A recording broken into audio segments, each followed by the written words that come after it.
ನಮಸ್ಕಾರ, CTV ನ್ಯೂಸ್ಗೆ ಸ್ವಾಗತ. ನಾನು ನಿರಂಜನ್ ಬಿ ವಿದಾಸ್. ಮೊದಲಿಗೆ ಮುಖ್ಯಾಂಶಗಳು.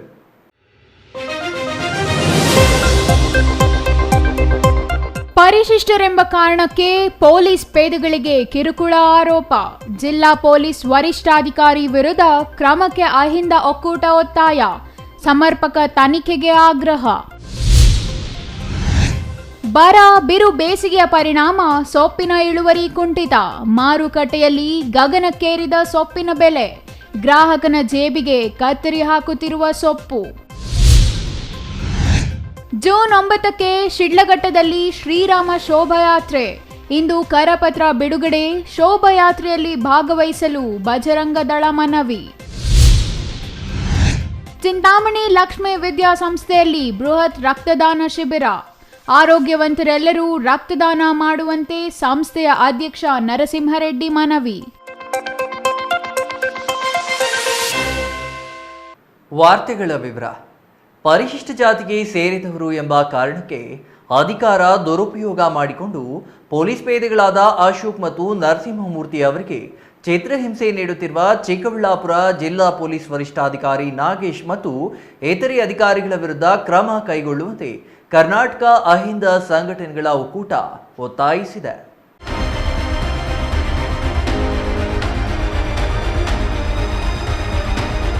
ಪರಿಶಿಷ್ಟ ಜಾತಿಗೆ ಸೇರಿದವರು ಎಂಬ ಕಾರಣಕ್ಕೆ ಅಧಿಕಾರ ದುರುಪಯೋಗ ಮಾಡಿಕೊಂಡು ಪೊಲೀಸ್ ಪೇದೆಗಳಾದ ಅಶೋಕ್ ಮತ್ತು ನರಸಿಂಹಮೂರ್ತಿ ಅವರಿಗೆ ಚಿತ್ರಹಿಂಸೆ ನೀಡುತ್ತಿರುವ ಚಿಕ್ಕಬಳ್ಳಾಪುರ ಜಿಲ್ಲಾ ಪೊಲೀಸ್ ವರಿಷ್ಠಾಧಿಕಾರಿ ನಾಗೇಶ್ ಮತ್ತು ಇತರೆ ಅಧಿಕಾರಿಗಳ ವಿರುದ್ಧ ಕ್ರಮ ಕೈಗೊಳ್ಳುವಂತೆ ಕರ್ನಾಟಕ ಅಹಿಂದ ಸಂಘಟನೆಗಳ ಒಕ್ಕೂಟ ಒತ್ತಾಯಿಸಿದೆ.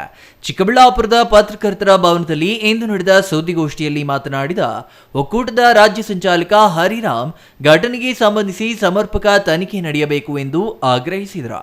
ಬಾಗೇಪಲ್ಲಿ ಪೊಲೀಸ್ ಠಾಣೆಯಲ್ಲಿ ಕರ್ತವ್ಯ ನಿರ್ವಹಿಸುತ್ತಿದ್ದ ಅಶೋಕ್ ಮತ್ತು ನರಸಿಂಹಮೂರ್ತಿ ಎಂಬ ಪೇದೆಗಳು ನೋಟು ಬದಲಾವಣೆ ವಿಚಾರವಾಗಿ ತಪ್ಪು ಎಸಗಿದ್ದಾರೆ ಎಂಬುದು ಆರೋಪವಾಗಿದೆ. ಆದರೆ ಆ ಪ್ರಕರಣದಲ್ಲಿ 8 ಮಂದಿ ಇದ್ದು ಉಳಿದ 6 ಮಂದಿಯನ್ನ ಕಡಿಮೆ ಅವಧಿಯಲ್ಲಿಯೇ ಪ್ರಕರಣದಿಂದ ಖುಲಾಸೆಗೊಳಿಸಲಾಗಿದೆ. ಅಲ್ಲದೆ ಪ್ರಮುಖ ಆರೋಪ ಎದುರಿಸುತ್ತಿರುವ ಆಗಿನ ವೃತ್ತ ನಿರೀಕ್ಷಕ ರವಿಕುಮಾರ್ ಅವರನ್ನ ಕೇವಲ 13 ದಿನದಲ್ಲಿಯೇ ಖುಲಾಸೆ ಮಾಡಲಾಗಿದೆ. ಆದರೆ ಇವರಿಬ್ಬರು ಪೇದೆಗಳು ಪರಿಶಿಷ್ಟರು ಎಂಬ ಕಾರಣಕ್ಕೆ ಆರೋಪಿಗಳನ್ನಾಗಿ ಮಾಡಲಾಗಿದೆ ಎಂದು ಅಸಮಾಧಾನ ಹೊರಹಾಕಿದ್ರು. ಅಲ್ಲದೆ ಪ್ರಕರಣದ ತನಿಖಾಧಿಕಾರಿಯಾಗಿದ್ದ ಗೌರಿಬಿದನೂರು ವೃತ್ತ ನಿರೀಕ್ಷಕ ಸತ್ಯನಾರಾಯಣ್ ಅವರು ಸಮರ್ಪಕ ತನಿಖೆ ನಡೆಸಿಲ್ಲ. ಸಾಕ್ಷಿಗಳ ವಿಚಾರಣೆಯನ್ನು ಪೇದೆಗಳ ಸಮ್ಮುಖದಲ್ಲಿ ನಡೆಸಿಲ್ಲ. ಮೊದಲೇ ಸಿದ್ಧಪಡಿಸಿಕೊಂಡ ವರದಿಗೆ ಪೇದೆಗಳಿಂದ ಸಹಿ ಪಡೆದು ಅವರ ಮೇಲೆ ಆರೋಪ ಹೊರಿಸುವ ಹುನ್ನಾರ ನಡೆಸಲಾಗಿದೆ ಎಂದು ಆರೋಪಿಸಿದ್ರು. ಇದೇ ರೀತಿಯಲ್ಲಿ ಸರ್ಕಾರಿ ಕಚೇರಿಗಳಲ್ಲಿ ಪರಿಶಿಷ್ಟರನ್ನ ಬಲಿ ಮಾಡುವ ಪ್ರಕರಣಗಳು ಪದೇ ಪದೇ ನಡೆಯುತ್ತಿದ್ದು ಇದನ್ನ ತಡೆಯಲು ಸರ್ಕಾರ ವಿಫಲವಾಗಿರುವುದು ನೋವಿನ ಸಂಗತಿ ಎಂದರು. ಪೇದೆಗಳು ತಪ್ಪು ಮಾಡಿದ್ರೆ ಅವರ ವಿರುದ್ಧ ಕಾನೂನು ಕ್ರಮ ಕೈಗೊಳ್ಳಲು ನಮ್ಮ ವಿರೋಧವಿಲ್ಲ. ಆದರೆ ಅದೇ ಪ್ರಕರಣದಲ್ಲಿ ಇತರೆ ಮೇಲ್ಜಾತಿಯವರು ಮತ್ತು ಮೇಲಾಧಿಕಾರಿಗಳನ್ನ ಯಾಕೆ ಖುಲಾಸೆ ಮಾಡಲಾಗಿದೆ ಎಂಬ ಬಗ್ಗೆ ತನಿಖೆ ನಡೆಯಬೇಕಿದೆ. ಜೊತೆಗೆ ಇಬ್ಬರು ಪೇದೆಗಳ ವಿರುದ್ಧ ಜಾತಿ ವಿಚಾರದಲ್ಲಿ ಅಸಡ್ಡೆ ಮಾಡಿರುವ ಜಿಲ್ಲಾ ಪೊಲೀಸ್ ವರಿಷ್ಠಾಧಿಕಾರಿ ನಾಗೇಶ್ ಅವರ ವಿರುದ್ಧ ಆರೋಪ ಕೇಳಿ ಬಂದಿದ್ದು ಕೂಡಲೇ SP ವಿರುದ್ಧ ಕ್ರಮ ಕೈಗೊಳ್ಳಬೇಕೆಂದು ಆಗ್ರಹಿಸಿದ್ರು. ರಾಜ್ಯ ಸರ್ಕಾರಕ್ಕೆ 10 ದಿನಗಳ ಗಡುವು ನೀಡಲಾಗಿದ್ದು ಮುಂದಿನ 10 ದಿನಗಳಲ್ಲಿ SP ಸೇರಿದಂತೆ ಪ್ರಕರಣದಲ್ಲಿ ನಿರ್ಲಕ್ಷ್ಯ ಮಾಡಿರುವ ಮೇಲಧಿಕಾರಿಗಳ ವಿರುದ್ಧ ಕಾನೂನು ಕ್ರಮವಾಗಬೇಕು. ಇಲ್ಲವಾದಲ್ಲಿ ಚಿಕ್ಕಬಳ್ಳಾಪುರದಿಂದ ರಾಜಭವನದವರೆಗೆ ಕಾಲ್ನಡಿಗೆ ಜಾಥಾ ಮೂಲಕ ಹೋಗಿ ಪೊಲೀಸ್ ಇಲಾಖೆಯಲ್ಲಿ ನಡೆದಿರುವ ತಾರತಮ್ಯಗಳ ಬಗ್ಗೆ ರಾಜ್ಯಪಾಲರಿಗೆ ದೂರು ನೀಡಲಾಗುವುದು ಎಂದು ಹರಿರಾಮ್ ಹೇಳಿದ್ರು. ಅದರ ನಂತರ ಯಾರು ಕಂಪ್ಲೇಂಟ್ ಇದ್ದಾರೆ ಅವರು ಭಾಳ ದೊಡ್ಡ ಪ್ರೆಷರ್ ಹಾಕಿ ಇದು ಮಾಡಿದಾಗ ಆವಾಗ ಆ ಇಡೀ ಪ್ರಕರಣ ಬೆಳಕಿಗೆ ಬರ್ತದೆ. ಇದರ ಮನಿ ಡಬ್ಲಿಂಗ್ ದಂಧೆ ಅಂತ ಹೇಳಿ ಆವಾಗ ಅಲ್ಲಿ ಒಂದಿಷ್ಟು ದುಡ್ಡಿನ ವ್ಯವಹಾರಗಳೆಲ್ಲ ನಡೆದಿದೆ ಅಂತ ಬಂದಾಗ ಆವಾಗ ಏನಾಗುತ್ತೆ, ಅದು ಅಲ್ಟಿಮೇಟ್ಲಿ ಇನ್ಸ್ಪೆಕ್ಟರ್ ಮೇಲೆ ಬರ್ತದೆ.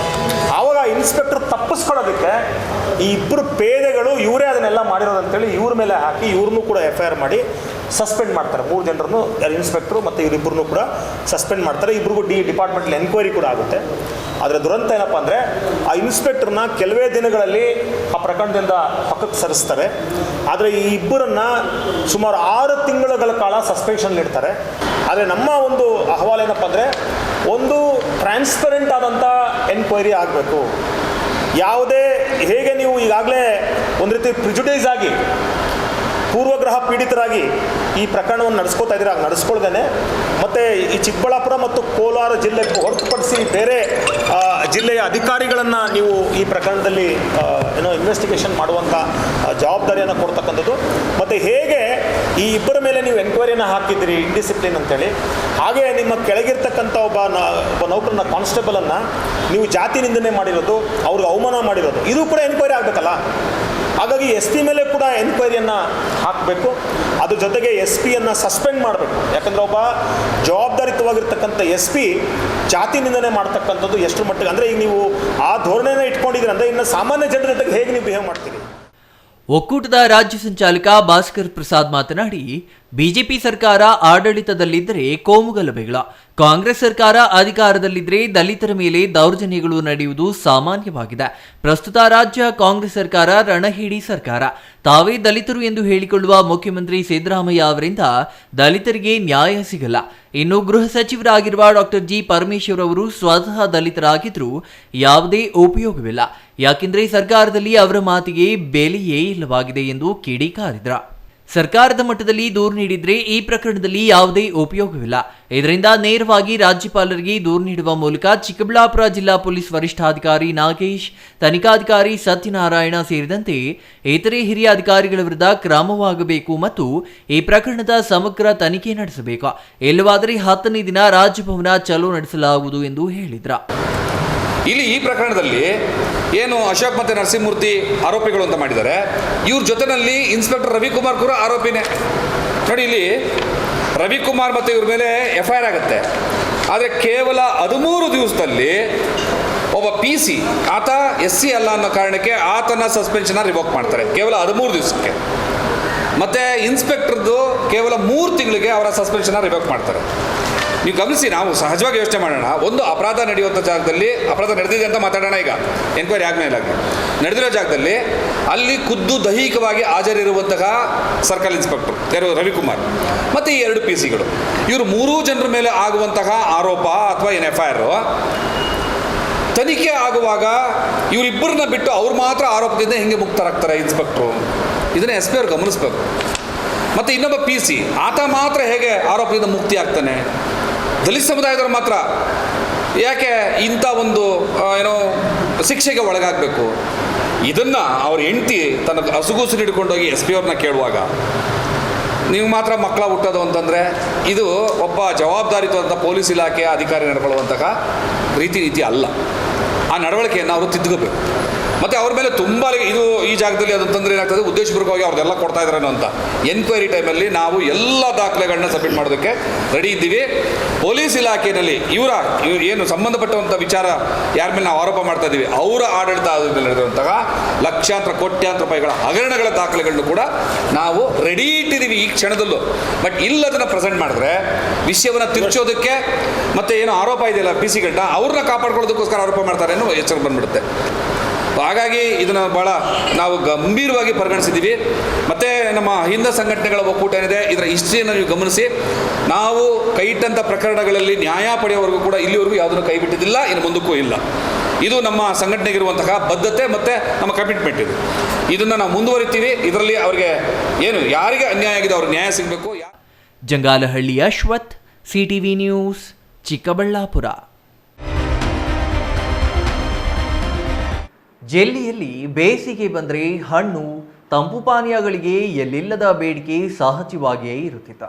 ಜೆಲ್ಲಿಯಲ್ಲಿ ಕೃಷಿಯೇ ಪ್ರಧಾನ ಕಸಬಾಗಿರುವ ಕಾರಣ ಇಲ್ಲಿ ಹಣ್ಣು, ತರಕಾರಿ ಮತ್ತು ಹೈನುಗಾರಿಕೆ ಪ್ರಧಾನವಾಗಿದೆ. ಬೇಸಿಗೆಯಲ್ಲಿ ದೇಹವನ್ನು ತಂಪಾಗಿಡಲು ಜನ ತಂಪು ಪಾನೀಯಗಳು, ಹಣ್ಣಿನ ರಸಗಳಿಗೆ ಮೊರೆ ಹೋಗುತ್ತಾರೆ.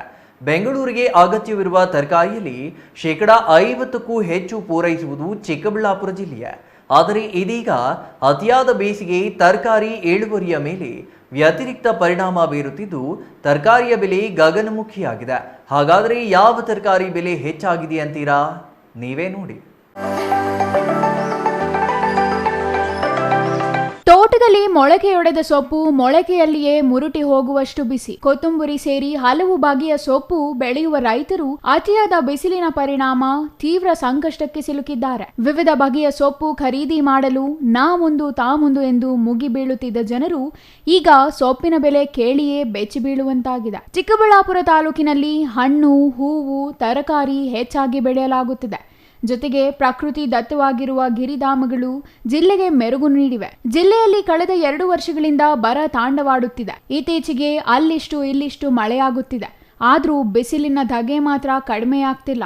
ಬೋರ್ವೆಲ್ನಲ್ಲಿ ನೀರು ಬರ್ತಿಲ್ಲ. ನೀರು ಬಂದರೂ ಟೈಮಿಗೆ ಸರಿಯಾಗಿ ಕರೆಂಟ್ ಇರಲ್ಲ. ಇದರಿಂದ ನಿರೀಕ್ಷಿತ ಪ್ರಮಾಣದಲ್ಲಿ ಸೊಪ್ಪಿನ ಇಳುವರಿ ಬರ್ತಿಲ್ಲ. ಸೊಪ್ಪು ಬೆಳೆಯೋರ ಸಂಖ್ಯೆ ಗಣನೀಯವಾಗಿ ಕಡಿಮೆಯಾಗಿದೆ. ಮಾರುಕಟ್ಟೆಗೆ ಸೊಪ್ಪೇ ಬರ್ತಾ ಇಲ್ಲ. ಬರೋ ಅಲ್ಪ ಸ್ವಲ್ಪ ಸೊಪ್ಪಿನ ಬೆಲೆ ಗಗನಕ್ಕೇರಿದೆ. ನನ್ನ ಹೆಸರು ವೆಂಕಟರಾಜು ಅಂತ, ಗುಂಡ್ಲುಗುರ್ಕಿ. ಆದರೆ ತುಂಬ ಬೇಸಿಗೆ, ಬಿಸಿಲು ಅಂದರೆ ಸುಡು ಬಿಸಿಲು ಅಂದರೆ ಸಾಧ್ಯವೇ ಇಲ್ಲ. ಬೋರ್ವೆಲ್ಗಳೆಲ್ಲ ಬತ್ತಿ ಹೋಗಿವೆ, ನೀರಿಲ್ಲ. 1300, 1500, 2000 ಕೊರೆದ್ರೂ ನೀರಿಲ್ಲ. ಇಂಥ ಕಾಲದಲ್ಲಿ ಏನು ಬೆಳೆಯೋಕ್ಕೂ ಕಷ್ಟ ಆಗ್ತಾ ಇದೆ. ಆದರೆ ಏನೋ ಸೊಪ್ಪು ತರಕಾರಿಗಳು ಬೆಳಿಬೇಕು ಅನ್ನೋ ಆಸೆ ಇದೆ ರೈತರಿಗೆ. ಬೆಳೆಯೋಕ್ಕೆ ಹೋದರೆ ಬೆಳೆ ಬರ್ತಾನೇ ಇಲ್ಲ. ಎಷ್ಟು ನೀರು ಹಾಯಿಸಿದ್ರೂ ಬರ್ತಾ ಇಲ್ಲ. ಬೇಸಿಗೆಯಲ್ಲಿ ಮದ್ದುಗಳು, ವಿಪರೀತ ರೇಟ್ಗಳು, ಅವೆಲ್ಲ ತಂದು ಮಾಡಿ ಬೇಸಾಯಗಳು ಎಲ್ಲ ಹಾಕಿದ್ರೂ ಸಹ ಕೈಗೆ ಬರ್ತಾ ಇಲ್ಲ.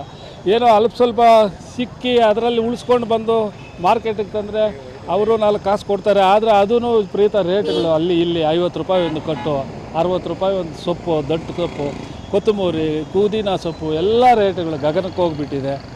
ಈ ನೀರಿಗಂತರೂ ಹಾಹಾಕಾರ, ವಿಪರೀತ ಕಷ್ಟ ಆಗಿದೆ. ಸೊಪ್ಪು ತಿನ್ನೋದಕ್ಕೆ ಯಾಕೆ ಇಷ್ಟಪಡ್ತಾರೆ ಅಂದರೆ ಸೊಪ್ಪಲ್ಲಿ ಒಳ್ಳೆಯ ಶಕ್ತಿಯುತವಾದ ಅಂಶ ಇರುತ್ತೆ. ಅದಕ್ಕೋಸ್ಕರ ಸೊಪ್ಪು ಬಳಸಬೇಕು. ಶುಗರು, BP ಇಂಥವಕ್ಕೆಲ್ಲ ಅವಾಯ್ಡ್ ಆಗುತ್ತೆ.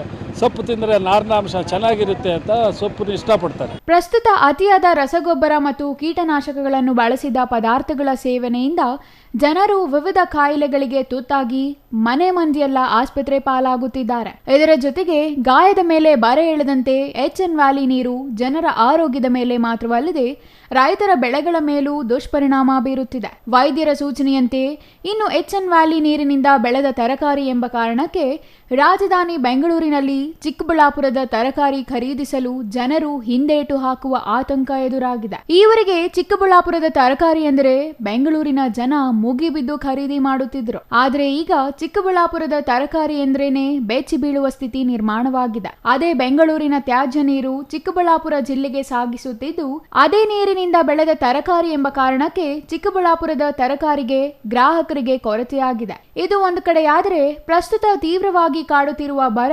ರೈತರನ್ನು ತೀವ್ರವಾಗಿಯೇ ಹಿಂಸಿಸುತ್ತಿದೆ. ಜನರ ಆರೋಗ್ಯಕ್ಕಾಗಿ ಮಾಂಸಕ್ಕಿಂತ ಸೊಪ್ಪಿನ ಕಡೆಯೇ ಹೆಚ್ಚು ಆಕರ್ಷಿತರಾಗುತ್ತಿದ್ದು, ಪ್ರಸ್ತುತ ಸೊಪ್ಪಿಗೆ ಎಲ್ಲಿಲ್ಲದ ಬೇಡಿಕೆ ಬಂದಿದೆ. 10 ರೂಪಾಯಿಗೆ ಮಾರಾಟವಾಗುತ್ತಿದ್ದ ಸೊಪ್ಪಿನ ಬೆಲೆ ಇದೀಗ ವಿಪರೀತ ಏರಿಕೆಯಾಗಿದೆ. ಹಾಲು ಸೊಪ್ಪು 40 ರೂಪಾಯಿ, ದಂಟು ಸೊಪ್ಪು 40 ರೂಪಾಯಿ, ಸಬ್ಬಕ್ಕಿ ಸೊಪ್ಪು 40 ರೂಪಾಯಿ, ಮೆಂತೆ ಸೊಪ್ಪು 40 ರೂಪಾಯಿ, ಕೊತ್ತಂಬರಿ ಸೊಪ್ಪು 100 ರೂಪಾಯಿಗೆ ಮಾರಾಟವಾಗ್ತಿದೆ. ಸೊಪ್ಪಿನ ಬೆಲೆ ಗಗನಕ್ಕೇರಿರುವುದರಿಂದ ಗ್ರಾಹಕರ ಕೈ ಸುಡುತ್ತಿದೆ.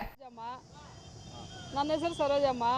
ಬಿಸಿಲು ಕಾಲ ಐತೆ. ಇವಾಗ ಇದು ಬರ್ತಾ ಇಲ್ಲ, ಸೊಪ್ಪುಗಳು ಬರ್ತಾ ಇಲ್ಲ, ರೇಟ್ಗಳು ಜಾಸ್ತಿ. ಹಾಲು ಸೊಪ್ಪು 20 ರೂಪಾಯಿ, ದಂಟಿನ ಸೊಪ್ಪು 30 ರೂಪಾಯಿ, ಅರವೆ ಸೊಪ್ಪು 20 ರೂಪಾಯಿ, ಸಬ್ಬಕ್ಕಿ 40 ರೂಪಾಯಿ, ಸಬ್ಬಕ್ಕಿ 40 ರೂಪಾಯಿ, ಮೆಂತ್ಯ ಸೊಪ್ಪು 40 ರೂಪಾಯಿ, ಕೊತ್ತಿಮೀರಿ 100 ರೂಪಾಯಿ ಮಾರ್ತಾಯಿದ್ದೀವಿ. ಇವಾಗ ಬಿಸಿಲು ಕಾಲ ಬರೋಲ್ಲ. 6 ಗಂಟೆ ಜಾಸ್ತಿ ಡಿಮ್ಯಾಂಡ್ ಆಗ್ತೈತೆ. ನಮ್ದು ಇವಾಗ ಎಲ್ಲ ಕುಲ್ಲೋಗ್ತೈತಂತೆ. ಇವಾಗ ಬಿಸಿಲಿಗೆ ಬರೋಲ್ಲ ಅಂತ ರೈತರು ಹೇಳ್ತಾ ಇದ್ದಾರೆ. ಅದಕ್ಕೆ ಮಾರ್ಕೊಂಡು ಬೇಗ 12 ಗಂಟೆಗೆ 1 ಗಂಟೆಗೆ ಎಲ್ಲ ಮಾರೋಗಬೇಕು. ಇಲ್ಲದಿದ್ರೆ ಕುಲ್ಲೋಗ್ತೈತೆ ಅಣ್ಣ ಎಲ್ಲನೂ. ಇವಾಗ ದಿನಕ್ಕೆ ನಾನು 200 ಕೊಟ್ಟು 500 ಕೊಟ್ಟು ಹಾಕ್ತೀವಿ. ಸೇಲ್ 4 ಗಂಟೆಗೆ 5 ಗಂಟೆಗೆಲ್ಲ ಸೇಲ್ ಆಗ್ತೈತೆ. ಇವಾಗ 1 ಗಂಟೆ 20 ರೂಪಾಯಿ ಆಗ್ತದೆ ಅಣ್ಣ. ಇವಾಗ ಅವಾಗ 18 ರೂಪಾಯಿ ಆಗ್ತಾರೆ. ಅವರು 18 ರೂಪಾಯಿ 2 ರೂಪಾಯಿ ಲಾಭ ಇಟ್ಕೊಂಡು ಮಾರ್ಬಿಡ್ತೀವಿ. ಒಟ್ಟಿನಲ್ಲಿ ಚಿಕ್ಕಬಳ್ಳಾಪುರ ಜಿಲ್ಲೆಯಲ್ಲಿ ಅಲ್ಲಲ್ಲಿ ಸಣ್ಣ ಪ್ರಮಾಣದ ಮಳೆಯಾಗಿದ್ರೂ ಬಿಸಿಯ ತಾಪ ಇನ್ನೂ ಕಡಿಮೆ ಆಗಿಲ್ಲ. ವರುಣ ಕೃಪೆ ತೋರುತ್ತಾನೋ ಇಲ್ವೋ, ಸೊಪ್ಪು ತರಕಾರಿಗೆ ಸಮತೋಲನಾತ್ಮಕ ಬೆಲೆ ಸಿಗುತ್ತಾ ಇಲ್ವೋ ಎಂದು ರೈತ ಜಾತಕ ಪಕ್ಷಿಯಂತೆ ಕಾಯುತ್ತಿದ್ದಾನೆ. Jangalahalli Ashwath, CTV news, Chikkaballapur. June 9ರಂದು ಶ್ರೀರಾಮ ಶೋಭಾಯಾತ್ರೆಯನ್ನು ವಿಜೃಂಭಣೆಯಿಂದ ಆಚರಿಸಲಾಗುವುದು ಎಂದು ಬಜರಂಗದಳ ತಾಲೂಕು ಸಂಯೋಜಕ ವೆಂಕಟೇಶ್ ತಿಳಿಸಿದರು. ಶಿಡ್ಲಘಟ್ಟ ನಗರದ ಕೋಟೆ ವೃತ್ತದ ಶ್ರೀರಾಮ ದೇವಸ್ಥಾನದ ಆವರಣದಲ್ಲಿ ಬುಧವಾರ ಶ್ರೀರಾಮ ಶೋಭಾಯಾತ್ರೆ ಕರಪತ್ರವನ್ನು ಬಿಡುಗಡೆ ಮಾಡಿ ಮಾತನಾಡಿದರು.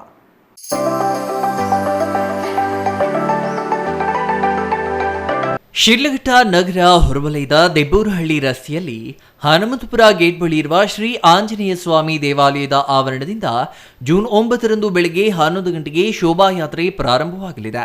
ಎಲ್ಲರೂ ಜಾತ್ಯತೀತವಾಗಿ ಪಕ್ಷಾತೀತವಾಗಿ ಈ ಶೋಭಾಯಾತ್ರೆಯಲ್ಲಿ ಪಾಲ್ಗೊಂಡು ಶ್ರೀರಾಮಚಂದ್ರರ ಕೃಪೆಗೆ ಪಾತ್ರವಾಗಬೇಕೆಂದು ಕೋರಿದ್ರ. ಶ್ರೀರಾಮ ಶೋಭಾಯಾತ್ರೆ ದಿನ ಎಲ್ಲ ಹಿಂದೂ ಬಾಂಧವರ ಮನೆಯ ಮುಂದೆ ರಂಗೋಲಿ ಹಾಗೂ ಹೂವಿನಿಂದ ಅಲಂಕೃತವಾಗಿರಲಿ. ಮನೆಗೆ ಹಸಿರು ತೋರಣ ಕಟ್ಟಿ ಭಗವಧ್ವಜ ಕಟ್ಟಿ ಹಬ್ಬದ ವಾತಾವರಣ ಸೃಷ್ಟಿಯಾಗಲಿ. ಜೂನ್ 9ರ ಸಂಜೆ 5 ಗಂಟೆಗೆ ಕೆಎಸ್ಆರ್ಟಿಸಿ ಬಸ್ ನಿಲ್ದಾಣದ ಬಳಿ ವೇದಿಕೆ ಕಾರ್ಯಕ್ರಮ ಇರುತ್ತದೆ. ಪ್ರಸಿದ್ಧ ಹಿಂದೂಪುರ ವಾಗ್ಮಿ ಹಾರಿಕ ಮಂಜುನಾಥ್ ಆಗಮಿಸಿ ತಮ್ಮ ವಾಗ್ಝರಿ ಹರಿಸಲಿದ್ದಾರೆ ಎಂದ್ರ. ಶ್ರೀರಾಮ ಶೋಭಾಯಾತ್ರೆ ಕರಪತ್ರಗಳನ್ನು ಮನೆ ಮನೆಗೂ ತಲುಪಿಸಲಾಗುವುದು. ಅನೇಕ ಹಳ್ಳಿಗಳಿಂದ ಸ್ವಯಂ ಪ್ರೇರಿತರಾಗಿ ಪಲ್ಲಕ್ಕಿಗಳನ್ನು ತಂದು ಶೋಭಾಯಾತ್ರೆಯಲ್ಲಿ ಪಾಲ್ಗೊಳ್ಳಲಿದ್ದಾರೆ ಎಂದು ಹೇಳಿದ್ರ. ಏನು 2022 ಶಿಡ್ಲಘಟ್ಟ ತಾಲೂಕಿನಲ್ಲಿ ಹೋದ ವರ್ಷ ನಡೆದ ಶ್ರೀರಾಮ ಶೋಭಾಯಾತ್ರೆ ಬಹಳ ಅದ್ಧೂರಿಯಾಗಿ ನಡೆದಿತ್ತು. ಎಲ್ಲ ಶಿಡ್ಲಘಟ್ಟ ತಾಲೂಕಿನ ಎಲ್ಲ ಹಿಂದೂ ಕುಟುಂಬದವರು ಆ ಯಾತ್ರೆಯಲ್ಲಿ ಪಾಲ್ಗೊಂಡು ಆ ಯಾತ್ರೆನ ಯಶಸ್ವಿಯಾಗಿ ನಡೆಸ್ಕೊಟ್ಟಿದ್ರು.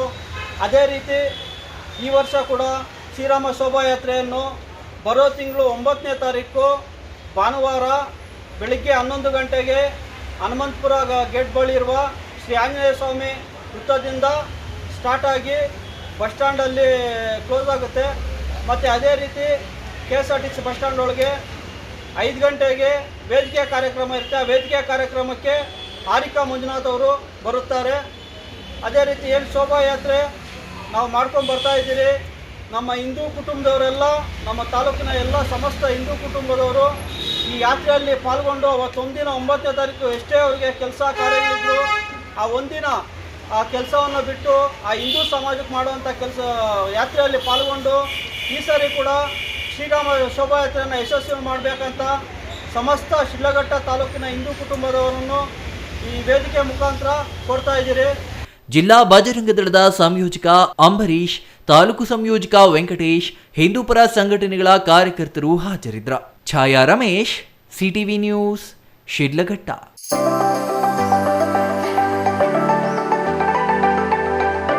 ರಕ್ತದಾನ ಮಹಾದಾನ. ರಕ್ತದಾನ ಸರ್ವಶ್ರೇಷ್ಠ ದಾನವಾಗಿದೆ. ಮತ್ತೊಂದು ಜೀವ ಉಳಿಸಲು ರಕ್ತದಾನ ಸಹಕಾರಿಯಾಗಲಿದೆ. ಹಾಗಾಗಿ 16ರಿಂದ 60 ವರ್ಷದೊಳಗಿನ ಪ್ರತಿಯೊಬ್ಬರು ರಕ್ತದಾನ ಮಾಡುವ ಮೂಲಕ ಜೀವಧಾತರಾಗಬೇಕೆಂದು ಶ್ರೀ ಲಕ್ಷ್ಮೀ ವಿದ್ಯಾಸಂಸ್ಥೆಯ ಅಧ್ಯಕ್ಷ CN ನರಸಿಂಹರೆಡ್ಡಿ ಮನವಿ ಮಾಡಿದರು.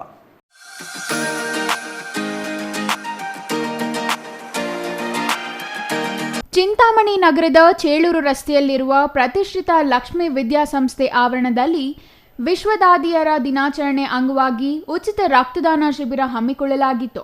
ಭಾರತೀಯ ರೆಡ್ ಕ್ರಾಸ್ ಸಂಸ್ಥೆಯಿಂದ ಆಯೋಜಿಸಿದ್ದ ಸ್ವಯಂ ಪ್ರೇರಿತ ರಕ್ತದಾನ ಶಿಬಿರಕ್ಕೆ ಚಾಲನೆ ನೀಡಿದ ಲಕ್ಷ್ಮೀ ವಿದ್ಯಾಸಂಸ್ಥೆಯ ಅಧ್ಯಕ್ಷ CN ನರಸಿಂಹರೆಡ್ಡಿ, ಎಲ್ಲರೂ ರಕ್ತದಾನ ಮಾಡುವ ಮೂಲಕ ಮತ್ತೊಂದು ಜೀವ ರಕ್ಷಣೆಗೆ ಮುಂದಾಗಬೇಕು ಎಂದರು.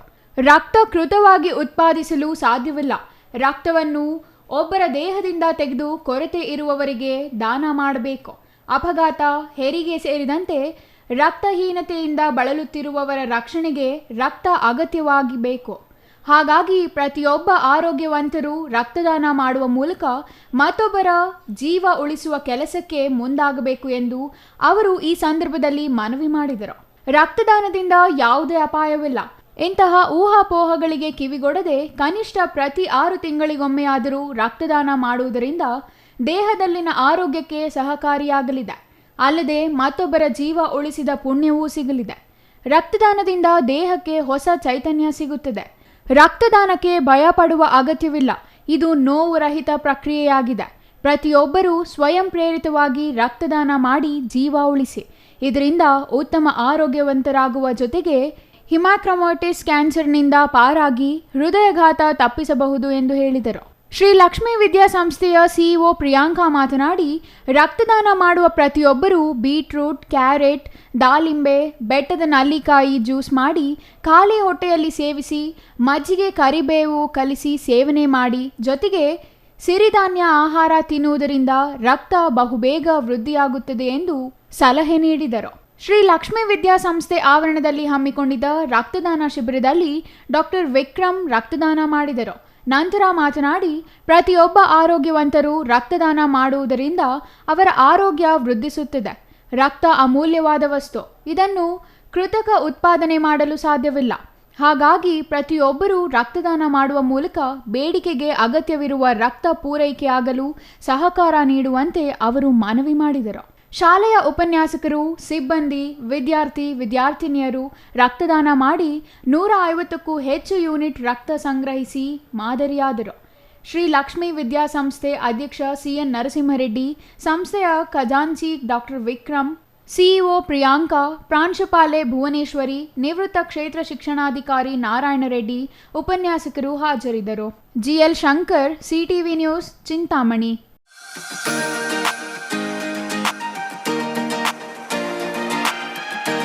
ಇದೀಗ ಚಿಕ್ಕದೊಂದು ವಿರಾಮದ ನಂತರ CTV ನ್ಯೂಸ್ ಮತ್ತೆ ಮುಂದುವರಿಯಲಿದೆ.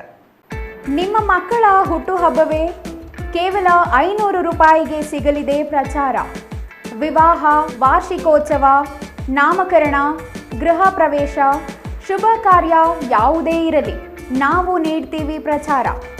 ಸುದ್ದಿ ಸಮಯದಲ್ಲಾದರೆ 1,000, ಇತರೆ ಸಮಯದಲ್ಲಿ ಕೇವಲ 500 ರೂಪಾಯಿಯಲ್ಲಿಯೇ ಪ್ರಚಾರ. ನಿಮ್ಮ CTV ನ್ಯೂಸ್ನಲ್ಲಿ ಅತಿ ಕಡಿಮೆ ಬೆಲೆ, ಹೆಚ್ಚಿನ ಪ್ರಚಾರ. 2 ದಿನದ ಮುಂಚಿತವಾಗಿ ಮಾಹಿತಿ ಕಳುಹಿಸಿ. ಕೂಡಲೇ ಸಂಪರ್ಕಿಸಿ 9916317028. ಮತ್ತೊಂದು ಸಂಖ್ಯೆ 9535611141. Jain mission hospital, Jain mission ಟ್ರಸ್ಟ್ನ ಲಾಭರಹಿತ ಉಪಕ್ರಮ, BB ರಸ್ತೆ, ಚಿಕ್ಕಬಳ್ಳಾಪುರ. ಇನ್ನು ಮುಂದೆ ಹೆಚ್ಚಿನ ಚಿಕಿತ್ಸೆಗಾಗಿ ಬೆಂಗಳೂರಿಗೆ ಹೋಗಬೇಕು ಎಂಬ ಚಿಂತೆ ಬೇಡ. ಚಿಕ್ಕಬಳ್ಳಾಪುರದ ಮೊಟ್ಟ ಮೊದಲ ಅತ್ಯಾಧುನಿಕ ತಂತ್ರಜ್ಞಾನ, ಗುಣಮಟ್ಟದ ವೈದ್ಯಕೀಯವನ್ನು ಒಳಗೊಂಡ ಏಕೈಕ ಆಸ್ಪತ್ರೆ ಜೈನ್ ಮಿಷನ್ ಹಾಸ್ಪಿಟಲ್. ದಿನದ 24 ಗಂಟೆಗಳು ನೆಬುಲೈಸೇಷನ್, ಹೆರಿಗೆ, ICU, ಟ್ರಾಮ್ ಸೆಂಟರ್, ಆಂಬ್ಯುಲೆನ್ಸ್ ಸೇವೆಗಳು ಲಭ್ಯವಿದೆ. ಜೈನ್ ಮಿಷನ್ ಆಸ್ಪತ್ರೆಯು 4 ಅಂತಸ್ತಿನ ಕಟ್ಟಡವನ್ನು ಒಳಗೊಂಡಿದ್ದು 100 ಹಾಸಿಗೆಗಳುಳ್ಳ ಸುಸಜ್ಜಿತವಾದ ಆಸ್ಪತ್ರೆಯಾಗಿದೆ. ಅಲ್ಲದೆ ಸುಧಾರಿತ ಲ್ಯಾಬ್ ಸೌಲಭ್ಯಗಳು, ಎಕ್ಸ್ರೇ, OT ಕಾಂಪ್ಲೆಕ್ಸ್, ಲ್ಯಾಬ್ ಸೇವೆಗಳು, ಒಳಗಿನ ರೋಗಿಗಳು, ಸಾಮಾನ್ಯ ಸೇವೆಗಳು ಲಭ್ಯವಿದೆ. 24 ಗಂಟೆಗಳ ತುರ್ತು ಸೇವೆಗಳು, ICU, NICU, ಅಪಘಾತ ಮತ್ತು ತುರ್ತು ಚಿಕಿತ್ಸೆ, ಫಾರ್ಮಸಿ, ಆಂಬ್ಯುಲೆನ್ಸ್.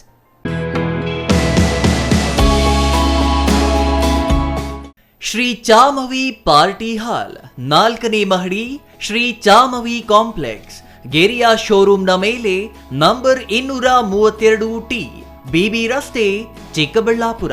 ನಿಮ್ಮ ಎಲ್ಲ ಶುಭ ಕಾರ್ಯಗಳಿಗೆ ಸುಸಜ್ಜಿತ ಪಾರ್ಟಿ ಹಾಲ್ ಚಿಕ್ಕಬಳ್ಳಾಪುರದಲ್ಲಿ ಸಿದ್ಧ. ಹುಟ್ಟುಹಬ್ಬ, ನಾಮಕರಣ, ಕಾರ್ಯಕ್ರಮ ಯಾವುದೇ ಇರಲಿ, ನಿಮ್ಮ ನಿರೀಕ್ಷೆಗೆ ತಕ್ಕ ಪಾರ್ಟಿ ಹಾಲ್. ನಮ್ಮಲ್ಲಿ ದೊರೆಯುವ ಸೌಲಭ್ಯಗಳು: ವಿಶಾಲವಾದ party hall, 1 dining hall, modern ಅಡುಗೆ ಕೋಣೆ, 300 ಅತಿಥಿಗಳ ಆಸನ ಸಾಮರ್ಥ್ಯ, 2 ಕೊಠಡಿಗಳು ಸಸ್ಯಾಹಾರಿಗಳಿಗೆ ಮಾತ್ರ, AC ಕೇಂದ್ರೀಕೃತ ಪಾರ್ಟಿ ಹಾಲ್, ಪ್ರೊಜೆಕ್ಟರ್ ಮತ್ತು ಪರದೆಯೊಂದಿಗೆ ಸಿದ್ಧವಾಗಿದೆ. AI ಸ್ಪೀಕರ್ಗಳಿಂದ ಆವೃತ, ಲಿಫ್ಟ್ ಕೂಡ ಲಭ್ಯವಿದೆ. 100 ಕಾರ್ಗಳಿಗೆ ಪಾರ್ಕಿಂಗ್ ವ್ಯವಸ್ಥೆ, ಪವರ್ ಬ್ಯಾಕಪ್ ಜನರೇಟರ್ ಲಭ್ಯ. ಕೂಡಲೇ ಸಂಪರ್ಕಿಸಿ 9916161691 9739702077.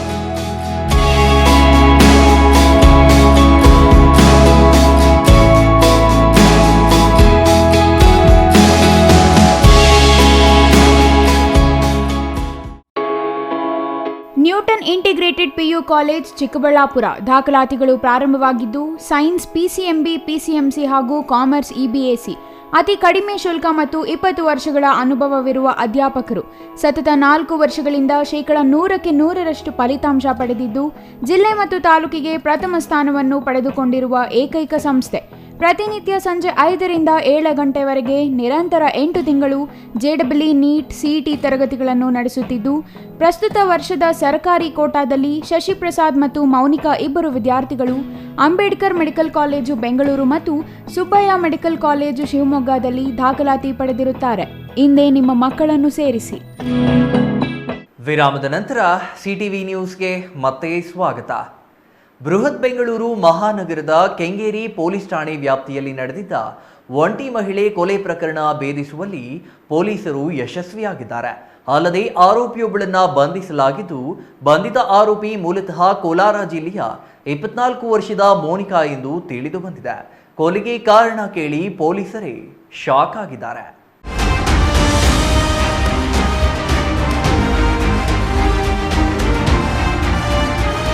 ಮೇ 10ರಂದು ಕೆಂಗೇರಿ ಪೊಲೀಸ್ ಠಾಣಾ ವ್ಯಾಪ್ತಿಯ ಕೋನಸಂದ್ರದಲ್ಲಿ ಒಂಟಿ ಮಹಿಳೆಯನ್ನ ಕತ್ತು ಹಿಸುಕಿ ಕೊಲೆ ಮಾಡಿ ಆಕೆಯ ಕುತ್ತಿಗೆಯಲ್ಲಿದ್ದ ಚೈನ್ ಕದ್ದು ಪರಾರಿಯಾಗಿರುವ ಪ್ರಕರಣ ದಾಖಲಾಗಿತ್ತು.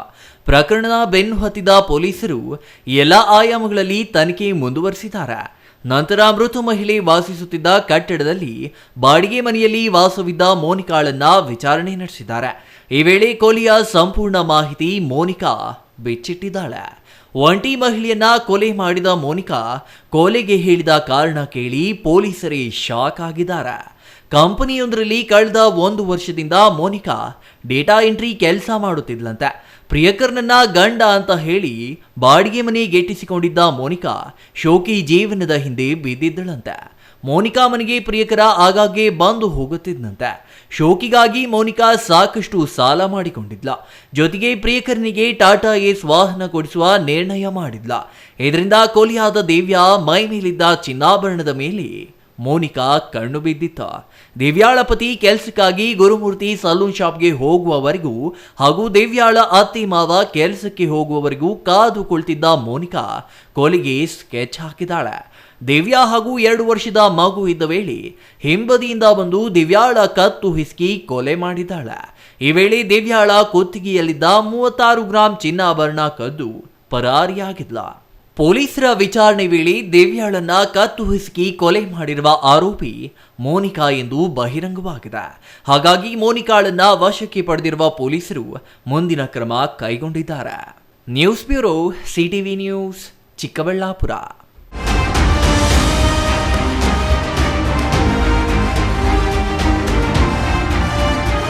ಕಾರ್ಮಿಕರು ದಿನಪೂರ್ತಿ ಕಷ್ಟಪಟ್ಟ ದುಡಿದ ಹಣದಿಂದ ದುಶ್ಚಟಗಳಿಗೆ ಶ್ರಮವನ್ನ ಬಲಿ ಮಾಡಬೇಡಿ ಎಂದು ಹಿರಿಯ ವಕೀಲ ಹಾಗೂ ಕಾನೂನು ಸಲಹೆಗಾರ ಎಜಿ ಸುಧಾಕರ್ ಸಲಹೆ ನೀಡಿದ್ರು. ದುಶ್ಚಟಗಳಿಂದ ಆರೋಗ್ಯ ಹಾಳಾಗುವ ಜೊತೆಗೆ ಕುಟುಂಬವು ನಾಶವಾಗಲಿದೆ. ಇದನ್ನ ಗಮನದಲ್ಲಿಟ್ಟುಕೊಂಡು ಕಾರ್ಮಿಕರು ನಡೆಯುವಂತೆ ಅವರು ಮನವಿ ಮಾಡಿದ್ರು.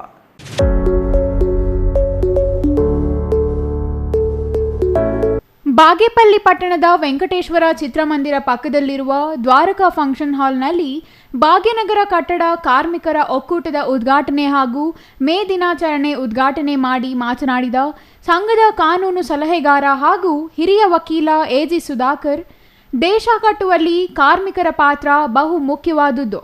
ಕಾರ್ಮಿಕರಿಲ್ಲದ ದೇಶ ಅಭಿವೃದ್ಧಿ ಸಾಧ್ಯವಾಗುವುದಿಲ್ಲ ಎಂದರು. ಕಾರ್ಮಿಕ ಕಷ್ಟಪಟ್ಟು ದಿನಪೂರ್ತಿ ದುಡಿದಿದ್ದನ್ನು ಮದ್ಯ ವ್ಯಸನದಿಂದ, ಗುಟ್ಕಾದಂತಹ ಮಾದಕ ಪದಾರ್ಥಗಳಿಗೆ ದಾಸನಾಗಿ ದುಶ್ಚಟಗಳಿಗೆ ಬಲಿಯಾಗುತ್ತಿರುವುದು ಬೇಸರ ತರುತ್ತಿದೆ. ಹಾಗಾಗಿ ಯಾವುದೇ ಕಾರ್ಮಿಕ ದುಶ್ಚಟಗಳಿಗೆ ಬಲಿಯಾಗಬಾರದು. ದುಶ್ಚಟಗಳಿಂದ ಯಾವುದೇ ಪ್ರಯೋಜನವಾಗುವುದಿಲ್ಲ, ಬದಲಾಗಿ ಆರೋಗ್ಯಕ್ಕೆ ಹಾನಿಕರವೇ ಜಾಸ್ತಿ. ಹಾಗಾಗಿ ಶ್ರಮಿಸಿದ ದುಡ್ಡನ್ನು ಮಕ್ಕಳ ಶೈಕ್ಷಣಿಕ, ಕುಟುಂಬದ ನಿರ್ವಹಣೆ ಸೇರಿದಂತೆ ಹಲವು ಒಳ್ಳೆಯ ಕೆಲಸಗಳಿಗೆ ಬಳಕೆ ಮಾಡಬೇಕು ಎಂದು ಸಲಹೆ ನೀಡಿದರು. ಬಾಗೇಪಲ್ಲಿ ವೃತ್ತದ ಕಾರ್ಮಿಕ ನಿರೀಕ್ಷಕ ಸತೀಶ್ ಮಾತನಾಡಿ, ಕಟ್ಟಡ ಕಾರ್ಮಿಕರು ಸರ್ಕಾರದ ಸೌಲಭ್ಯಗಳನ್ನು ಪಡೆಯಲು ತಪ್ಪದೇ ನೋಂದಣಿ ಮಾಡಿಸಿ ಕಾರ್ಮಿಕ ಕಾರ್ಡನ್ನು ಪಡೆಯಬೇಕು. ಸರ್ಕಾರದಿಂದ ಕಾರ್ಮಿಕರ ಕುಟುಂಬಗಳಿಗೆ ವೈದ್ಯಕೀಯ, ಶೈಕ್ಷಣಿಕ, ವಿವಾಹ ಮಾಡಿಕೊಳ್ಳಲು ಸೇರಿದಂತೆ ಹಲವಾರು ಸೇವೆಗಳನ್ನು ಪಡೆಯಲು ಸಹಾಯ ಮಾಡುತ್ತದೆ. ಬಾಗೇಪಲ್ಲಿ ವೃತ್ತದ ವ್ಯಾಪ್ತಿಯಲ್ಲಿ ಸುಮಾರು 9,000 ಕಾರ್ಮಿಕರು ನೋಂದಣಿ ಮಾಡಿಸಿಕೊಂಡಿದ್ದಾರೆ. ಯಾವುದೇ ರೀತಿಯಲ್ಲಿ ನಕಲಿ ಕಾರ್ಡ್ಗಳನ್ನು ಮಾಡಿಸಲು ಅವಕಾಶವಿಲ್ಲ. ಒಂದು ವೇಳೆ ಆ ರೀತಿ ನಕಲಿ ಕಾರ್ಮಿಕ ಕಾರ್ಡ್ಗಳು ಪತ್ತೆಯಾದರೆ ಕೂಡಲೇ ರದ್ದುಪಡಿಸಲಾಗುತ್ತದೆ ಎಂದರು. ಪ್ರತಿಯೊಬ್ಬರು ಕೂಡ ಇಡೀ ಸಮಾಜದಲ್ಲಿರ್ತಕ್ಕಂಥ ಶ್ರಮಿಕ ವ್ಯಕ್ತಿಗೆ, ಶ್ರಮ ಜೀವಿಗಳಿಗೆ, ವ್ಯವಸ್ಥಿರ್ತಕ್ಕಂಥ ವ್ಯಕ್ತಿಗಳಿಗೆ ಗೌರವ ಕೊಡಲಿಲ್ಲ ಅಂತಂದ್ರೆ ಅವರು ಮನುಷ್ಯರು ಅಂತ ಕಳಿಸ್ಕೊಳ್ಳಿಕ್ಕೆ ಲಾಯಕ್ಕಿಲ್ಲ ಅಂತ ಮಾತನ್ನ ನಿಮ್ಮ ಮುಂದೆ ಹೇಳಿಕೆ ಬಯಸ್ತೇನೆ. ನಿಮಗೆ ಗೌರವ ಕೊಡಲಿಲ್ಲ ಅಂತಂದ್ರೆ, ಗೌರವದಿಂದ ಮಾತಾಡ್ತಿಲ್ಲ ಅಂತಂದ್ರೆ ಅದು ಅವರ ಸ್ಥಾನಕ್ಕೆ ಅಗೌರವ, ಅವರು ಮನುಷ್ಯರು ಅನ್ಸ್ಕೊಳ್ಳೋದಕ್ಕೆ ಲಾಯಕ. ಪ್ರತಿಯೊಂದು ಕ್ಷೇತ್ರದಲ್ಲೂ ಕೂಡ ನಾವು ಎಲ್ಲೇ ಹೋಗಲು ಕೂಡ ನಮ್ಮ ಶ್ರಮಕ್ಕೆ ಬೆಲೆ ಕೊಡುವಂತ ವ್ಯವಸ್ಥೆ ಆಗಬೇಕು ಅಂತ ಹೇಳಿ ಬಯಸ್ತೇನೆ. ಬಂಧುಗಳೇ, ನಿಮ್ಮ ಶ್ರಮವನ್ನು ಗಮನಿಸಿ, ನಿಮ್ಮ ಬದುಕನ್ನು ಗಮನಿಸಿ, ನಿಮ್ಮ ಜೀವನ ಶೈಲಿಯನ್ನ ಗಮನಿಸಿ, ನಿಮಗೋಸ್ಕರ ಸರ್ಕಾರಗಳು ಕಾರ್ಮಿಕ ಇಲಾಖೆಯನ್ನು ತೆಗೆದಿದ್ದಾರೆ. ಅದಕ್ಕೆ ಒಬ್ಬ ಮಂತ್ರಿ ಇರ್ತಾರೆ, ಪ್ರಿನ್ಸಿಪಲ್ ಸೆಕ್ರೆಟರಿ ಇರ್ತಾರೆ, ಇಡೀ ಒಂದು ಇಲಾಖೆ ನಿಮ್ಮ ಪರವಾಗಿ ಕೆಲಸ ಮಾಡ್ತಾರೆ. ಇನ್ನು ಈ ಸಂದರ್ಭದಲ್ಲಿ ಭಾಗ್ಯನಗರ ಕಟ್ಟಡ ಕಾರ್ಮಿಕ ಒಕ್ಕೂಟದ ಅಧ್ಯಕ್ಷ ಶಿವಕುಮಾರ್, ಉಪಾಧ್ಯಕ್ಷ ಚಿನ್ನಪ್ಪಯ್ಯ ಸೇರಿದಂತೆ ಅನೇಕ ಕಟ್ಟಡ ಕಾರ್ಮಿಕರು ಹಾಜರಿದ್ದರು. Subbu, CTV news, Bagepalli.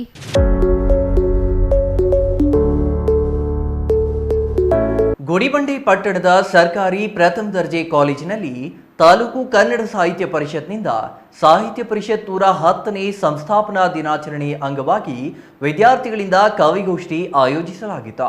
ಇನ್ನು ಕಾರ್ಯಕ್ರಮದಲ್ಲಿ ಕನ್ನಡ ಕವಿಗಳು ಹಾಗೂ ವಿದ್ಯಾರ್ಥಿಗಳು ಕನ್ನಡ ಕವನ ವಾಚಿಸಿದರು.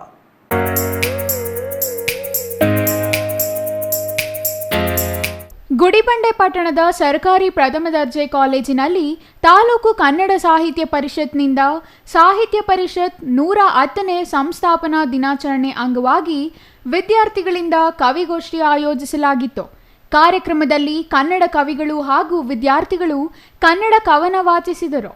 ಎಸ್ಎಸ್ಎಲ್ಸಿ ಪರೀಕ್ಷೆಯಲ್ಲಿ ಗುಡಿಬಂಡೆ ತಾಲೂಕಿಗೆ ಪ್ರಥಮ ಸ್ಥಾನ ಪಡೆದ ಮಾಚಹಳ್ಳಿ ಸರ್ಕಾರಿ ಪ್ರೌಢಶಾಲೆ ವಿದ್ಯಾರ್ಥಿನಿ ದೀಪಾಗೆ ಕಸಾಪದಿಂದ ಆತ್ಮೀಯವಾಗಿ ಸನ್ಮಾನ ಮಾಡಲಾಯಿತು. ಕಸಾಪ ನಿಕಟಪೂರ್ವ ಅಧ್ಯಕ್ಷ ಹಾಗೂ ಕಸಾಪ ತಾಲೂಕು ಸಮ್ಮೇಳನಾಧ್ಯಕ್ಷ ನಾಗೇಂದ್ರ ಮಾತನಾಡಿ, 106 ವರ್ಷಗಳ ಇತಿಹಾಸ ಹೊಂದಿರುವ ಏಕೈಕ ಸಂಘಟನೆ ಕನ್ನಡ ಸಾಹಿತ್ಯ ಪರಿಷತ್. ಸಾಹಿತ್ಯ ಪರಿಷತ್ ಆರಂಭವಾಗಿದ್ದು ಚಿಕ್ಕಬಳ್ಳಾಪುರದ ಮುದ್ದೇನಹಳ್ಳಿಯಲ್ಲಿ ಜನಿಸಿದ ಸರ್ ಎಂ ವಿಶ್ವೇಶ್ವರಯ್ಯ ಅವರಿಂದ ಎನ್ನುವುದು ಹೆಮ್ಮೆಯ ವಿಚಾರ. ಕನ್ನಡ ಭಾಷೆಯನ್ನು ಉಳಿಸಿ ಬೆಳೆಸುವ ನಿಟ್ಟಿನಲ್ಲಿ ಕನ್ನಡ ಭಾಷೆಯ ಶ್ರೀಮಂತಿಕೆಯನ್ನು ಪಸರಿಸುವ ಉದ್ದೇಶದಿಂದ ಕನ್ನಡ ಸಾಹಿತ್ಯ ಪರಿಷತ್ತನ್ನು ಕಟ್ಟಲಾಯಿತು ಎಂದರು. ಗುಡಿಬಂಡೆ ಹಾಗೂ ಬಾಗೇಪಲ್ಲಿ ತಾಲೂಕು ಆಂಧ್ರ ಗಡಿ ಭಾಗದಲ್ಲಿದ್ದು ತೆಲುಗಿನ ಪ್ರಾಬಲ್ಯವಿದ್ದರೂ ಕನ್ನಡ ಭಾಷೆ ಹಾಗೂ ಕರ್ನಾಟಕದ ಶಕ್ತಿಯನ್ನು ಎಂದೂ ಬಿಟ್ಟುಕೊಟ್ಟಿಲ್ಲ. ಈ ಭಾಗದಿಂದ ಅನೇಕ ಕವಿಗಳು, ಸಾಹಿತಿಗಳು ತಮ್ಮ ಸಾಹಿತ್ಯದ ಮೂಲಕ ಕನ್ನಡ ಭಾಷೆ ಬೆಳೆಸುವಲ್ಲಿ ಶ್ರಮಿಸುತ್ತಿದ್ದಾರೆ ಎಂದರು. ನಾವೆಲ್ಲರೂ ಕೂಡ ಯೋಚನೆ ಮಾಡಿದ್ರು ಕೂಡ, ಇತಿಹಾಸದ ಪುಟಗಳಿಂದ ತೆಗೆದು ನೋಡಿದ್ರು ಕೂಡ ಅಖಿಲಾಂಧ್ರ ಕರ್ನಾಟಕ ಅಂತ ರಾಯರ ಒಂದು ಸೀಮೆ ಅಂತ ಏನು ನಾವು ಹೇಳ್ತಾ ಬಂದಿದ್ದು, ಕೃಷ್ಣದೇವರಾಯರ ಕಾಲದಿಂದ ಕೂಡ ಎರಡೂ ಭಾಷೆಗಳು ಸಮೃದ್ಧವಾಗಿ ಬೆಳೆದುಕೊಂಡು ಬಂದಿರ್ತಕ್ಕಂಥ ಪ್ರದೇಶ. ಇಲ್ಲಿ ಯಾವತ್ತೂ ಕೂಡ ನೀವು ಗುಡಿಬಂಡೆ ತಾಲೂಕಿನಲ್ಲಿ ಬಾಗೇಪಲ್ಲಿಯ ವಿಶೇಷವಾಗಿ ಈಗ ಇತಿಹಾಸದ ಪುಟಗಳನ್ನು ತೆಗೆದು ನೋಡಿದಾಗ ಎಂತಹ ಸಂದರ್ಭದಲ್ಲೂ ಕೂಡ ಗಡಿನಾಡಲ್ಲಿ ಇದ್ರೂ ಕೂಡ, ಇದು ಆಂಧ್ರಕ್ಕೆ ಹೊಂದಿಕೊಂಡಂತೆ ಇದ್ರೂ ಕೂಡ ಕರ್ನಾಟಕದ ಶಕ್ತಿಯನ್ನು ಬಿಟ್ಟುಕೊಟ್ಟಿರ್ತಕ್ಕಂಥದ್ದಲ್ಲ ಇದೆ. ಇಲ್ಲಿ ಸುಮಾರು ನಾನು ಹೇಳ್ತಾ ಇರ್ತಕ್ಕಂಥದ್ದು 16ನೇ ಶತಮಾನದ ಒಂದು ಇತಿಹಾಸ. ರಾಮನಹಳ್ಳಿ ಹತ್ರ ಒಂದು ಗುಟ್ಟ ಇದೆ, ಬೆಟ್ಟ ಇದೆ. ಅದನ್ನು ನಾವು ವಿದ್ಯಾಗಿರಿ ಅಂತ ಕರಿತೀವಿ. ಪಂಚಗಿರಿಗಳಲ್ಲಿ ಒಂದು ವಿದ್ಯಾಗಿರಿ. ಅದನ್ನೇ ನಮ್ಮ ಭಾಷೆ, ನಾವು ಆಡ್ತಕ್ಕಂಥ ಭಾಷೆ, ನಮ್ಮ ಹೊತ್ತಿಗೂ ನಮ್ಮ ಹೃದಯ ಭಾಷೆ ಕನ್ನಡನೇ, ಆದರೆ ಆಡು ಭಾಷೆ ನಮ್ಮ ತುಟಿಯಿಂದ ಆಚೆ ಬರ್ತಕ್ಕಂಥ ಭಾಷೆ ತೆಲುಗುವಲ್ಲಿ, ಅದು ತಪ್ಪು ಅಂತ ನಾನು ಹೇಳ್ತೀನಿ. ಉಪನ್ಯಾಸಕ ಪ್ರೊಫೆಸರ್ ನಯಾಜ್ ಕನ್ನಡ ಸಾಹಿತ್ಯ ಪರಿಷತ್ ಹುಟ್ಟಿ ಬಂದ ಹಾದಿಯನ್ನು ವಿವರವಾಗಿ ತಿಳಿಸಿದರು. ಕನ್ನಡ ಸಾಹಿತ್ಯ ಪರಿಷತ್ ಮೂಲ ಆಶಯ ಕನ್ನಡ ಸಾಹಿತ್ಯ ಹಾಗೂ ಸಂಸ್ಕೃತಿಯನ್ನು ಸಂರಕ್ಷಣೆ ಮಾಡುವುದಾಗಿದೆಯೇ ಹೊರತು ದೊಡ್ಡ ಕಟ್ಟಡಗಳನ್ನು ಕಟ್ಟಿ ದೊಡ್ಡ ಕಾರ್ಯಕ್ರಮ ಮಾಡುವುದಲ್ಲ. ಜನಪದ ಸೇರಿದಂತೆ ಲಿಖಿತ ಹಾಗೂ ಆಕಾರಗಳ ಗ್ರಂಥಗಳನ್ನು ಸಂರಕ್ಷಣೆ ಮಾಡುವಂತಹದ್ದು ಕನ್ನಡ ಸಾಹಿತ್ಯ ಪರಿಷತ್ ಪ್ರಮುಖ ಉದ್ದೇಶ. ಆಗಿನ ಕಾಲದ ರಾಜ ತನ್ನ ಭಾಷೆಗಾಗಿ ಒಂದು ಪ್ರತಿನಿಧಿಕ ಸಂಸ್ಥೆ ಆರಂಭಿಸಿದ ಏಕೈಕ ರಾಜ್ಯ ಕರ್ನಾಟಕ. ಆದ್ದರಿಂದ ಕನ್ನಡ ಭಾಷೆಯನ್ನು ಉಳಿಸಿ ಬೆಳೆಸಲು ಎಲ್ಲರೂ ಸೈನಿಕರಂತೆ ಹೋರಾಟ ಮಾಡೋಣ ಎಂದು ವಿದ್ಯಾರ್ಥಿಗಳಿಗೆ ಕರೆ ಕೊಟ್ಟರು. ಈ ವೇಳೆ ಕಸಾಪ ತಾಲೂಕು ಅಧ್ಯಕ್ಷ ಪ್ರೆಸ್ ಸುಬ್ಬರಾಯಪ್ಪ, ಸರ್ಕಾರಿ ಪ್ರಥಮ ದರ್ಜೆ ಕಾಲೇಜಿನ ಪ್ರಾಂಶುಪಾಲ ಪ್ರೊಫೆಸರ್ ವೆಂಕಟರಾಮ್, ಪ್ರಾಥಮಿಕ ಶಾಲಾ ಶಿಕ್ಷಕರ ಸಂಘದ ಬಾಲಾಜಿ, ಶ್ರೀರಾಮಪ್ಪ, ಕಸಾಪ ನಿಕಟಪೂರ್ವ ಅಧ್ಯಕ್ಷೆ ಅನುರಾಧಾ ಆನಂದ್, ಪತ್ರಕರ್ತರ ಸಂಘದ ಬಾಲಾಜಿ, ಕನ್ನಡ ಸೇನೆಯ ಅಂಬರೀಶ್, ಉಪನ್ಯಾಸಕ ಪ್ರೊಫೆಸರ್ ಕೃಷ್ಣಪ್ಪ, ಪ್ರಭಾಕರ್, ಕರುನಾಡ ಸಾಹಿತ್ಯ ಪರಿಷತ್ನ ನಯಾಜ್ ಹಾಜರಿದ್ದರು. Satish, CTV news, Gudibande.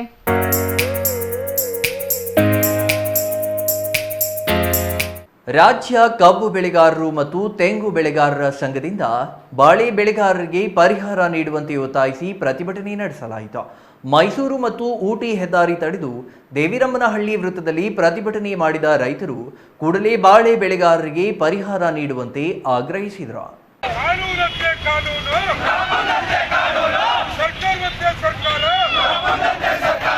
ಈ ಸಂದರ್ಭದಲ್ಲಿ ರೈತರು ರಾಜ್ಯ ಸರ್ಕಾರದ ವಿರುದ್ಧ ಧಿಕ್ಕಾರದ ಘೋಷಣೆ ಕೂಗಿ ಆಕ್ರೋಶವನ್ನು ವ್ಯಕ್ತಪಡಿಸಿದರು.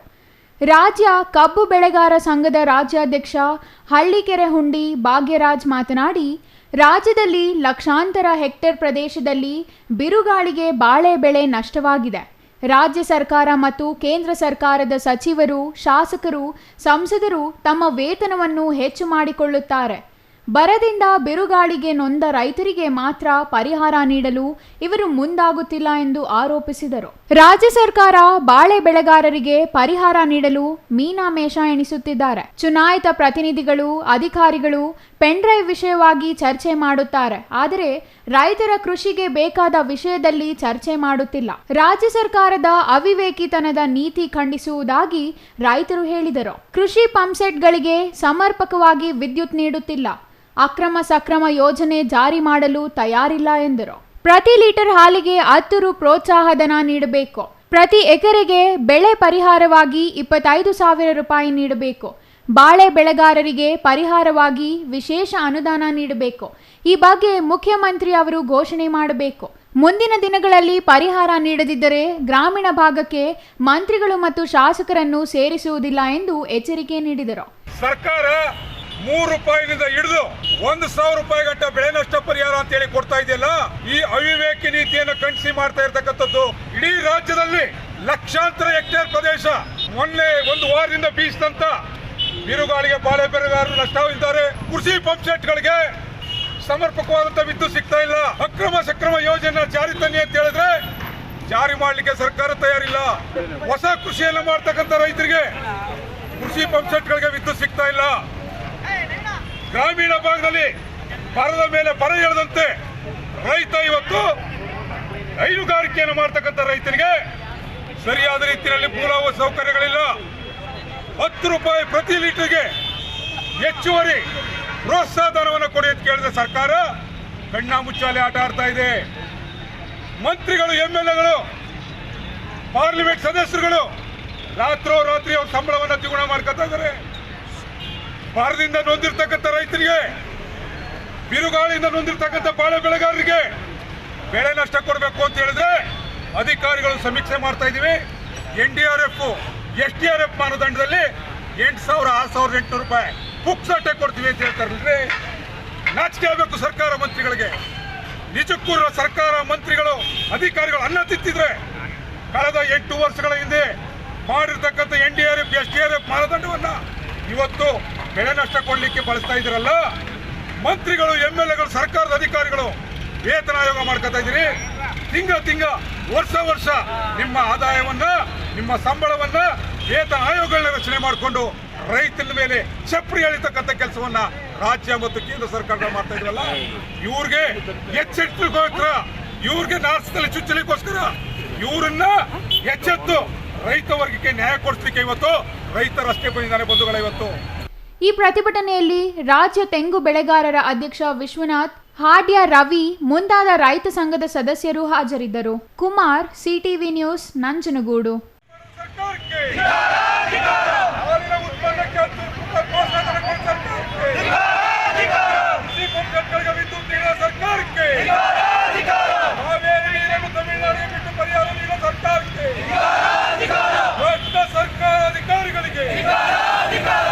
ಸುಮಾರು ವರ್ಷಗಳ ಕಾಲ ಬಾಗೇಪಲ್ಲಿ ನ್ಯಾಯಾಲಯದಲ್ಲಿ ಸೇವೆ ಸಲ್ಲಿಸಿರುವುದು ಮನಸ್ಸಿಗೆ ತೃಪ್ತಿ ತಂದಿದೆ. ಈ ಭಾಗದ ಹೆಣ್ಣು ಮಗುವಂತೆ ನನಗೆ ಗೌರವ ನೀಡಿದ್ದಕ್ಕೆ ಎಲ್ಲರಿಗೂ ಹೃತ್ಪೂರ್ವಕ ಧನ್ಯವಾದಗಳು ಎಂದು ಹಿರಿಯ ಶ್ರೇಣಿ ನ್ಯಾಯಾಧೀಶೆ ಲಾವಣ್ಯ ತಿಳಿಸಿದ್ದಾರೆ. ಬಾಗೇಪಲ್ಲಿ ಪಟ್ಟಣದ ನ್ಯಾಯಾಲಯ ಸಭಾಂಗಣದಲ್ಲಿ ಆಯೋಜಿಸಿದ್ದ ನ್ಯಾಯಾಧೀಶರ ಬೀಳ್ಕೊಡುಗೆ ಸಮಾರಂಭದಲ್ಲಿ ಸನ್ಮಾನ ಸ್ವೀಕರಿಸಿ ಮಾತನಾಡಿದ ಹಿರಿಯ ಶ್ರೇಣಿ ನ್ಯಾಯಾಧೀಶೆ ಲಾವಣ್ಯ ಅವರು, ಸರ್ಕಾರಿ ಸೇವೆಗೆ ಸೇರಿದಾಗ ವರ್ಗಾವಣೆ ಹಾಗೂ ನಿವೃತ್ತಿ ಈ ಎರಡೂ ವಿಷಯ ಗ್ಯಾರಂಟಿ.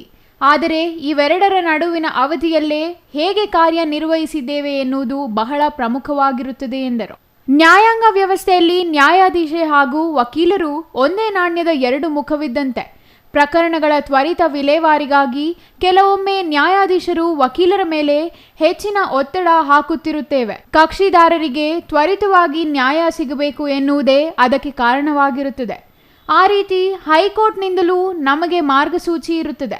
ನಿಮ್ಮ ಎಲ್ಲರ ಸಹಕಾರದಿಂದ ನನ್ನ ಅವಧಿಯಲ್ಲಿ ಸೇವೆ ಸಲ್ಲಿಸಿದ್ದು ನನಗೆ ಬಹಳ ಖುಷಿ ಕೊಟ್ಟಿದೆ ಎಂದರು. ಈ ಸಂದರ್ಭದಲ್ಲಿ ಜೆಎಂಎಫ್ಸಿ ಸಿವಿಲ್ ನ್ಯಾಯಾಧೀಶರಾದ ಜೆ ರಂಗಸ್ವಾಮಿ, ವಕೀಲರ ಸಂಘದ ಅಧ್ಯಕ್ಷ ಎ ನಂಜುಂಡಪ್ಪ, ಉಪಾಧ್ಯಕ್ಷ ರಾಮಟಜಿ, ಕಾರ್ಯದರ್ಶಿ ಪ್ರಸನ್ನಕುಮಾರ್, ಸರ್ಕಾರಿ ಸಂಯೋಜಕರಾದ ಚಿನ್ನಸ್ವಾಮಿ, ಹಿರಿಯ ವಕೀಲರಾದ ನಂಜಪ್ಪ, ಕರುಣಾಕರ್, ಅಪ್ಪಸ್ವಾಮಿ, ಎಜಿ ಸುಧಾಕರ್, ಬಿಆರ್ ನರಸಿಂಹನಾಯ್ಡು, ಶ್ರೀನಿವಾಸ ರೆಡ್ಡಿ, ಮುಸ್ತಾಫ್ ಅಹಮದ್, ಫಯಾಜ್ ಪಾಷಾ, ವಕೀಲರಾದ ಮಂಜುನಾಥ್, ನಾಗಭೂಷಣ್, ಮಂಜುನಾಥ್, ರವಿಕುಮಾರ್, ನವೀನ್, ಸತೀಶ್, ರಮಣ ಮತ್ತಿತರರು ಹಾಜರಿದ್ದರು. Subbu, CTV news, Bagepalli. ಇದೀಗ ಚಿಕ್ಕದೊಂದು ವಿರಾಮದ ನಂತರ ಸಿಟಿವಿ ನ್ಯೂಸ್ ಮತ್ತೆ ಮುಂದುವರಿಯಲಿದೆ.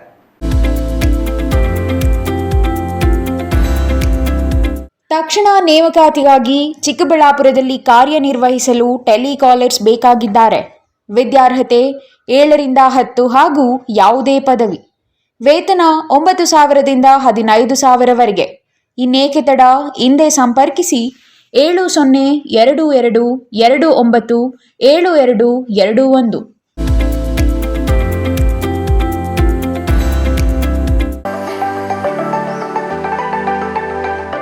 Shri Manjunath hardware and innovations 22 ವರ್ಷಗಳಿಂದ ಮಾರುಕಟ್ಟೆಯಲ್ಲಿ ಸುದೀರ್ಘ ಪಯಣ ಮತ್ತು ಗ್ರಾಹಕ ಹಾಗೂ ಎಂಜಿನಿಯರಿಂಗ್ಗಳ ನಂಬಿಕೆಯ ಆಯ್ಕೆ.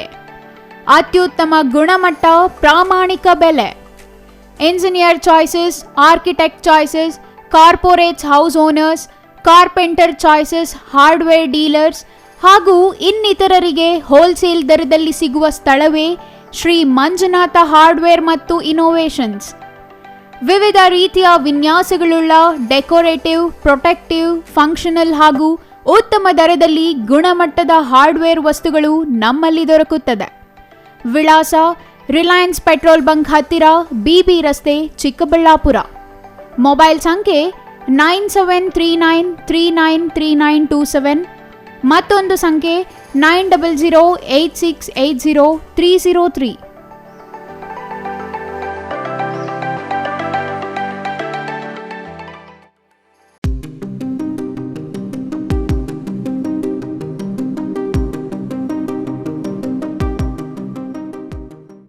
ಪ್ರಕೃತಿ ವಿದ್ಯಾನಿಕೇತನ ಶಾಲೆ ಕರ್ನಾಟಕ ಸರ್ಕಾರದಿಂದ ಮಾನ್ಯತೆ ಪಡೆದಿದೆ. ಪ್ರಶಾಂತ್ ನಗರ, ಕೆಎಸ್ಆರ್ಟಿಸಿ ಬಸ್ ಡಿಪೋ ಹಿಂಭಾಗ, ಚಿಕ್ಕಬಳ್ಳಾಪುರ. ಚಿಕ್ಕಬಳ್ಳಾಪುರ ತಾಲೂಕಿನ ನಾಗರಿಕರಿಗೆ ಒಂದು ಸುವರ್ಣಾವಕಾಶ. ದಾಖಲಾತಿ ಪ್ರಾರಂಭವಾಗಿದೆ.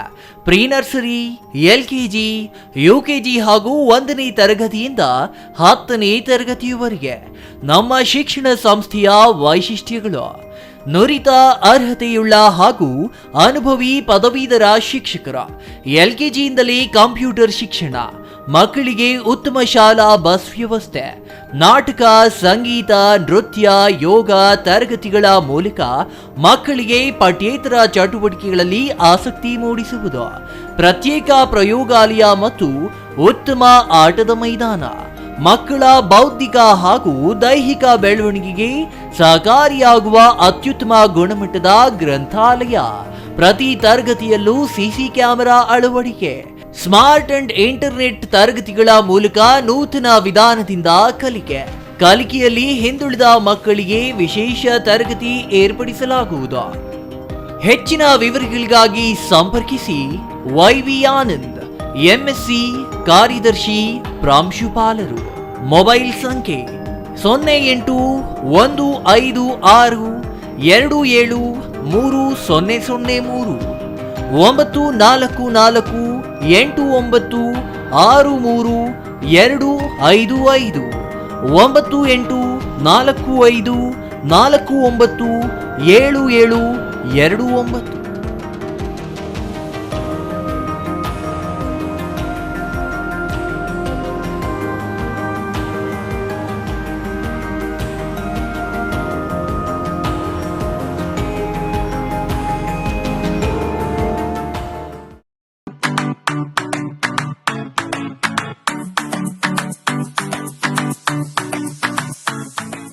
ವಿಷಯ ಗೊತ್ತಾಯ್ತಾ? ಮನೆ ಇಂಟೀರಿಯರ್ಸ್ಗೂ ಸಹ ಇವಾಗ EMI ಪೇ ಮಾಡಬಹುದು. ಮನೆ ಕಚ್ಚಿದ ಮೇಲೆ ಇಂಟೀರಿಯರ್ಗೆ ತುಂಬಾನೇ ತಲೆ ಕೆಡ್ಸ್ಕೊತೀವಿ. ಯುನೀಕ್ ಆಗಿರ್ಬೇಕು, ಡಿಫ್ರೆಂಟ್ ಆಗಿರ್ಬೇಕು, ಮಾಡರ್ನ್ ಆಗಿರ್ಬೇಕು ಅಂತ. ಇದಕ್ಕೆಲ್ಲ ಒಂದು ಸೂಪರ್ ಸೊಲ್ಯೂಷನ್ ಕೊಡಬೇಕು ಅಂದ್ರೆ SMH hardware and innovations Chikkaballapur. ಇಡೀ ಬ್ಯಾಂಗ್ಳೂರಲ್ಲಿ ಕಂಪೇರ್ ಮಾಡಿದ್ರೆ ಇವ್ರು ಕೊಡೋ ರೇಟ್ಸ್ ತುಂಬಾನೇ ಅಫೋರ್ಡಬಲ್. ಇವ್ರದೇ ಆದಂತ ಸ್ವಂತ ಮ್ಯಾನುಫ್ಯಾಕ್ಚರಿಂಗ್ ಯೂನಿಟ್ ಇದೆ. Make in India 25 years of experience. 80% of their clients ಬ್ಯಾಂಗ್ಳೂರಲ್ಲೇ ಇರೋದು. ನಿಮ್ ಮನೆಗೆ ಬಂದು ವಿಸಿಟ್ ಮಾಡಿ ನಿಮ್ಗೆ ನೀಟ್ ಆಗಿ ಡಿಸೈನ್ ಮತ್ತು ಎಕ್ಸ್ಪ್ಲನೇಷನ್ ಮಾಡಿ ಯಾವ ತರ ಮಾಡಬಹುದು ಅಂತ ಕ್ಲಾರಿಟಿನೂ ಕೊಡ್ತಾರೆ. ಇಂಟೀರಿಯರ್ಸ್ ಗೆ ಬೇಕಿರೋ ಎಲ್ಲ ಐಟಮ್ ಇವ್ರ ಹತ್ರ ಸಿಗುತ್ತೆ. You will get it at the very best price ಅಂತಾನೆ ಹೇಳ್ಬೋದು. ಮನೆ ಹೊಸಲಿಂದ ಹಿಡಿದು ಹಾಲ್, ಬೆಡ್ರೂಮ್, ಕಿಚನ್ ಎಲ್ಲಾನು ಇವ್ರ ಹತ್ರ ನೀಟ್ ಆಗಿ ಡಿಸೈನ್ ಮಾಡ್ಕೋಬಹುದು. ಈ ವಿಡಿಯೋನ ಬೇಗ ನಿಮ್ ಫ್ರೆಂಡ್ಸ್ ಅಂಡ್ ಫ್ಯಾಮಿಲೀಸ್ಗೆ ಶೇರ್ ಮಾಡಿ, ತುಂಬಾನೇ ಯೂಸ್ ಆಗುತ್ತೆ.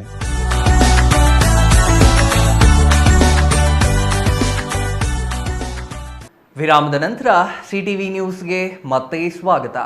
ಇದೀಗ ಸಂಕ್ಷಿಪ್ತ ಸುದ್ದಿಗಳು. ಬಾಗೇಪಲ್ಲಿ ತಾಲೂಕಿನ ಸಾರ್ವಜನಿಕರ ಅನುಕೂಲಕ್ಕಾಗಿ ಸುಮಾರು 15 ವರ್ಷಗಳಿಂದ ಪ್ರತಿ ಬುಧವಾರ ನಮ್ಮ ಗೃಹ ಕಚೇರಿಯಲ್ಲಿ ಜನತಾ ದರ್ಶನ ಇರುತ್ತದೆ.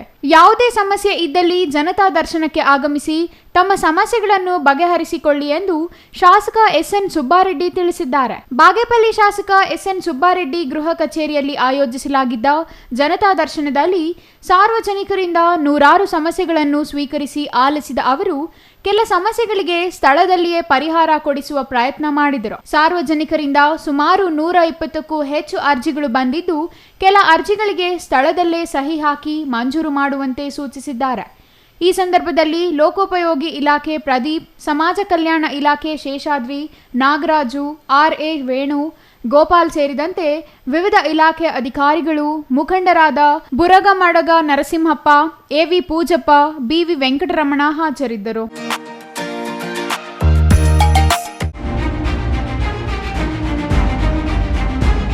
ಅತಿ ವೇಗದಲ್ಲಿ ಚಲಿಸುತ್ತಿದ್ದ ಟಾಟಾ ಏಸ್ ವಾಹನ ಎದುರಿಗೆ ಬರುತ್ತಿದ್ದ 2 ದ್ವಿಚಕ್ರ ವಾಹನಗಳಿಗೆ ಡಿಕ್ಕಿ ಹೊಡೆದ ಪರಿಣಾಮ ಮಹಿಳೆಯೊಬ್ಬರು ಸ್ಥಳದಲ್ಲೇ ಮೃತಪಟ್ಟು 3 ಗಂಭೀರ ಗಾಯಗೊಂಡಿರುವ ಘಟನೆ ಚೇಳೂರು ತಾಲೂಕಿನ ಪುಲ್ಲಗಲ್ಲು ಕ್ರಾಸ್ ಬಳಿ ನಡೆದಿದೆ. ಚೇಳೂರಿನ ಕಡೆಯಿಂದ ಬಾಗೇಪಲ್ಲಿ ರಸ್ತೆಯ ಕಡೆಗೆ ಹಾಲಿನ ಟಾಟಾ ಏಸ್ ಬರುತ್ತಿದ್ದು, ಅದೇ ಮಾರ್ಗದಲ್ಲಿಯೇ 2 ಬೈಕ್ಗಳ ನಡುವಿನ ಅಪಘಾತದಿಂದ ಟಾಟಾ ಏಸ್ ಪಲ್ಟಿಯಾಗಿ ಬೈಕ್ಗಳಲ್ಲಿ ಪ್ರಯಾಣ ಮಾಡುತ್ತಿದ್ದ 4 ಜನರಲ್ಲಿ ಒಬ್ಬರು ಸ್ಥಳದಲ್ಲೇ ಮೃತಪಟ್ಟು 3ರಿಗೆ ಗಂಭೀರ ಗಾಯಗಳಾಗಿದೆ. ಗಾಯಗೊಂಡವರನ್ನು ಚಿಕಿತ್ಸೆಗಾಗಿ ಬಾಗೇಪಲ್ಲಿ ಆಸ್ಪತ್ರೆಗೆ ಕರೆದೊಯ್ಯಲಾಗಿದೆ. ಮೃತಪಟ್ಟ ಯುವಕನನ್ನು 19 ವರ್ಷದ ಪವನ್ ಕುಮಾರ್ ಎಂದು ಗುರುತಿಸಲಾಗಿದ್ದು, ಈತ ಚಾಕವೇಲು ಗ್ರಾಮದವನಾಗಿದ್ದು ಮೂಲತಃ ಆಂಧ್ರ ಪ್ರದೇಶದ ಕಮ್ಮವಾರಪಲ್ಲಿಯವನು ಎಂದು ಗುರುತಿಸಲಾಗಿದೆ. ಅಪಘಾತದಲ್ಲಿ ಟಾಟಾ ಏಸ್ ಖಾಲಿ ಹಾಲಿನ ಕ್ಯಾನ್ಗಳನ್ನು ತುಂಬಿದ್ದು ರಸ್ತೆ ಬದಿ ಉರುಳಿ ಬಿದ್ದಿದೆ. ಚಾಲಕ ಅಪಘಾತ ಮಾಡಿ ಸ್ಥಳದಿಂದ ಪರಾರಿಯಾಗಿದ್ದಾನೆ. ಸ್ಥಳಕ್ಕೆ ಚೇಳೂರು ಪೊಲೀಸರು ಭೇಟಿ ನೀಡಿ ಮುಂದಿನ ಕ್ರಮ ಕೈಗೊಂಡಿದ್ದಾರೆ.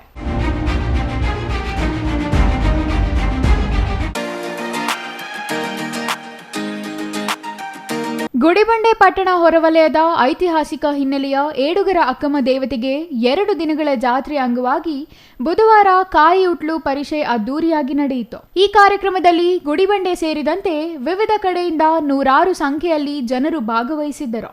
ಗುಡಿಬಂಡೆಯ 7 ಗ್ರಾಮ ದೇವತೆಗಳ ಪೈಕಿ ಹಿರಿಯಳಾದ ಏಡುಗರ ಅಕ್ಕಮ್ಮ ದೇವತೆಗೆ ಮಂಗಳವಾರ ಮತ್ತು ಬುಧವಾರ 2 ದಿನಗಳ ಗ್ರಾಮ ದೇವತೆ ಜಾತ್ರೆಯ ಅಂಗವಾಗಿ ಮಂಗಳವಾರ ನೂರಾರು ಸಂಖ್ಯೆಯಲ್ಲಿ ಮಹಿಳೆಯರು ತಂಬಿಟ್ಟಿನಿಂದ ಮಾಡಿದ ದೀಪಗಳಿಗೆ ವಿವಿಧ ಹೂವಿನಿಂದ ಅಲಂಕರಿಸಿ ಪಟ್ಟಣದ ವಿವಿಧ ಗ್ರಾಮ ದೇವತೆಗಳಿಗೆ ದೀಪ ಬೆಳಗುವ 5 ಮತ್ತು 6ನೇ ವಾರ್ಡಿನ ವಾಲ್ಮೀಕಿ ನಗರದಲ್ಲಿ ನಡೆದಿದೆ. ಏಡುಗರ ಅಕ್ಕಮ್ಮ, ಮುತ್ಯಾಲಮ್ಮ, ಸಪ್ಪಲಮ್ಮ, ಮಾರಮ್ಮ, ಕೊಲ್ಲಾಪುರಿ ಮಹಾಲಕ್ಷ್ಮಿ, ಗಂಗಮ್ಮ, ಸತ್ಯಮ್ಮ ಸೇರಿ 7 ಅಮ್ಮನವರು ಪಟ್ಟಣದ ಗ್ರಾಮ ದೇವತೆಗಳಾಗಿದ್ದು, ಶತಮಾನಗಳ ಹಿಂದೆ ಪ್ಲೇಗು ಹಾಗೂ ಇತರೆ ಮಾರಣಾಂತಿಕ ರೋಗಗಳು ಕಂಡುಬಂದಾಗ ಗ್ರಾಮ ದೇವತೆಗಳಿಗೆ ಹರಿಕೆ ಮಾಡಿಕೊಂಡು ರೋಗಗಳು ವಾಸಿಯಾದ ಹಿನ್ನೆಲೆಯಲ್ಲಿ ವರ್ಷಕ್ಕೊಮ್ಮೆ ಜಾತ್ರೆ ಮಾಡಿ ಹರಕೆ ಒಪ್ಪಿಸುವ ಸಂಪ್ರದಾಯ ಇಂದಿಗೂ ಬೆಳೆದು ಬಂದಿದೆ. 7 ಗ್ರಾಮ ದೇವತೆಗಳ ಪೈಕಿ ಕೊಲ್ಲಾಪುರಿ ಮಹಾಲಕ್ಷ್ಮಿ ದೇವತೆಯನ್ನು ಬಿಟ್ಟು ಉಳಿದ ಎಲ್ಲ ಗ್ರಾಮ ದೇವತೆಗಳಿಗೂ ಮಂಗಳವಾರದ ಈ ದಿನ ಪ್ರಾಣಿ ಬಲಿ ಕೊಡುವ ಮೂಲಕ ಹರಿಕೆ ತೀರಿಸಿಕೊಳ್ಳುತ್ತಾರೆ. ಈ ಹಬ್ಬಕ್ಕೆ ವಿವಿಧ ಗ್ರಾಮಗಳಿಂದ ಬಂಧು ಬಳಗದವರು ಬಂದು 2 ದಿನಗಳ ಕಾಲ ಗ್ರಾಮ ದೇವತೆ ಹಬ್ಬದಲ್ಲಿ ಭಾಗವಹಿಸುತ್ತಾರೆ. ಜಾತ್ರೆ ಆಚರಣೆಯ ಅಂಗವಾಗಿ ಸೋಮವಾರ ಸಂಜೆ ಸುಮಾರು 60 ಅಡಿ ಎತ್ತರದ ಉಟ್ಲು ಮರವನ್ನು ಪ್ರತಿಷ್ಠಾಪನೆ ಮಾಡಿ ಬುಧವಾರ ಎತ್ತರವಾದ ಕಲ್ಲು ಕಂಬದ ಮೇಲೆ ನಿರ್ಮಿಸಿರುವ ತಿರುಗುವ ತೊಟ್ಟಿಲಲ್ಲಿ ಕುಳಿತು ಉದ್ದವಾದ ಹಗ್ಗಕ್ಕೆ ತೆಂಗಿನಕಾಯಿ ಕಟ್ಟಿ ತಿರುಗಿಸಲಾಗುತ್ತದೆ. 10 ಯುವಕರು ಉದ್ದನೆಯ ದೊಣ್ಣೆಗಳನ್ನು ಹಿಡಿದು ಕಾಯಿ ಒಡೆಯಲು ಪ್ರಯತ್ನಿಸುತ್ತಿದ್ದರು. ಕಾಯಿ ವೇಗವಾಗಿ ವಿವಿಧ ಎತ್ತರಗಳಲ್ಲಿ ತಿರುಗಿಸಲ್ಪಡುವ ಕಾಯಿ ಒಡೆದವರಿಗೆ ಬಹುಮಾನ ನೀಡಲಾಗುತ್ತದೆ. ಈ ದೃಶ್ಯಗಳು ಪರಿಷೆಯಲ್ಲಿ ನೆರೆದಿದ್ದ ಜನರನ್ನು ರಂಜಿಸಿತ್ತು.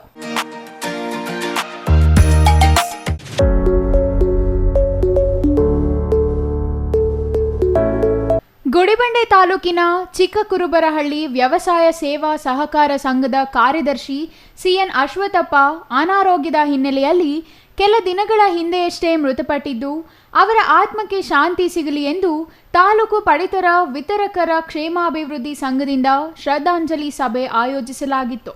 ಈ ವೇಳೆ ಪಡಿತರ ವಿತರಕರ ಕ್ಷೇಮಾಭಿವೃದ್ಧಿ ಸಂಘದ ಜಿಲ್ಲಾಧ್ಯಕ್ಷ ಎಚ್.ಪಿ. ರಾಮನಾಥ್ ಮಾತನಾಡಿ, ದಿವಂಗತ ಅಶ್ವಥಪ್ಪ ಅವರು ತಮ್ಮ ಅವಧಿಯಲ್ಲಿ ಸಂಘಕ್ಕಾಗಿ ಸೇವೆ ಸಲ್ಲಿಸಿದ್ದಾರೆ.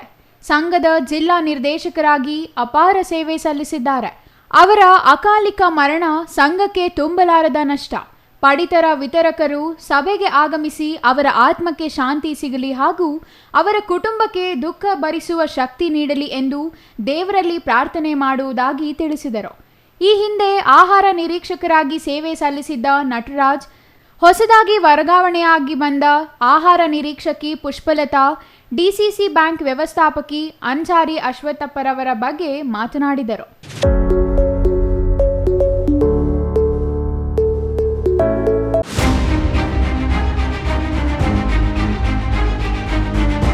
ಬೈಕ್ನಲ್ಲಿ ವೀಲಿಂಗ್ ಮಾಡಿ ದ್ವಿಚಕ್ರ ವಾಹನ ಸವಾರರನ್ನ ಹೆದರಿಸಿ ಸೋಷಿಯಲ್ ಮೀಡಿಯಾದಲ್ಲಿ ವಿಡಿಯೋ ಹಾಕಿದ್ದ ಪುಂಡರನ್ನ ಮಾಸ್ತಿ ಪೊಲೀಸರು ಬಂಧಿಸಿ ಪ್ರಕರಣ ದಾಖಲಿಸಿಕೊಂಡಿದ್ದು, ಸಾಮಾಜಿಕ ಜಾಲತಾಣದ ಹದ್ದಿನ ಕಣ್ಣು ಇಟ್ಟಿದ್ದಾರೆ. ಇತ್ತೀಚೆಗೆ ಯುವಕರು ತಮ್ಮ ದ್ವಿಚಕ್ರ ವಾಹನವನ್ನು ಕರ್ಕಶ ಶಬ್ದಗಳಿಗೆ ಬದಲಾವಣೆ ಮಾಡಿಕೊಂಡು ಅತಿ ವೇಗವಾಗಿ ರಸ್ತೆಯಲ್ಲಿ ಚಾಲನೆ ಮಾಡಿ ಬೇರೆ ವಾಹನ ಸವಾರರಿಗೆ ಭಯ ಹುಟ್ಟಿಸುವ ರೀತಿಯಲ್ಲಿ ವರ್ತಿಸಿ ಸೋಷಿಯಲ್ ಮೀಡಿಯಾದಲ್ಲಿ ವಿಡಿಯೋ ಹಾಕ್ತಿದ್ದ ಪುಂಡರನ್ನ ಮಾಸ್ತಿ ಪೊಲೀಸರು ಬಂಧಿಸಿ ತಕ್ಕ ಪಾಠ ಕಲಿಸಿದ್ದಾರೆ. ಮಾಸ್ತಿ ಹೋಬಳಿಯ ದಿನ್ನಹಳ್ಳಿ ಗ್ರಾಮದ ಯುವಕ ಬೈಕ್ನಲ್ಲಿ ವೀಲಿಂಗ್ ಮಾಡಿ ಪುಂಡಾಟಿಕೆ ಮೆರೆದು ಈಗ ಮಾಸ್ತಿ ಪೊಲೀಸರ ಅತಿಥಿಯಾಗಿದ್ದಾನೆ. ಸೋಷಿಯಲ್ ಮೀಡಿಯಾದಲ್ಲಿ ಬೈಕ್ನಲ್ಲಿ ವೀಲಿಂಗ್ ಮತ್ತು ಲಾಂಗ್ ಮಚ್ಚು ಪ್ರದರ್ಶನ ಮಾಡಿ ವಾಟ್ಸಪ್, ಫೇಸ್ಬುಕ್ನಲ್ಲಿ ವಿಡಿಯೋ ಹರಿಬಿಡುತ್ತಿರುವವರ ಮೇಲೆ ಮಾಸ್ತಿ ಪೊಲೀಸರು ಹದ್ದಿನ ಕಣ್ಣು ಇಟ್ಟಿದ್ದಾರೆ.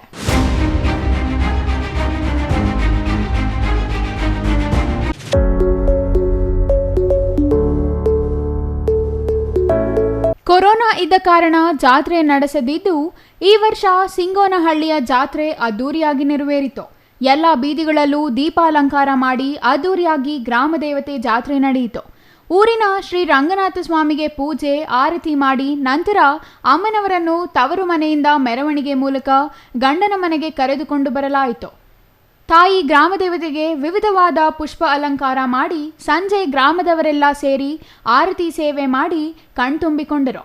ನಂತರ ಗುರುವಾರ ಬೆಳಿಗ್ಗೆ ಅಮ್ಮನವರನ್ನು ಊರಿನ ಹೊರಗೆ ವಿಸರ್ಜನೆ ಮಾಡುವರು ಎಂದು ಸಿಂಗೋನಹಳ್ಳಿ ಗ್ರಾಮಸ್ಥರು ತಿಳಿಸಿದ್ದಾರೆ.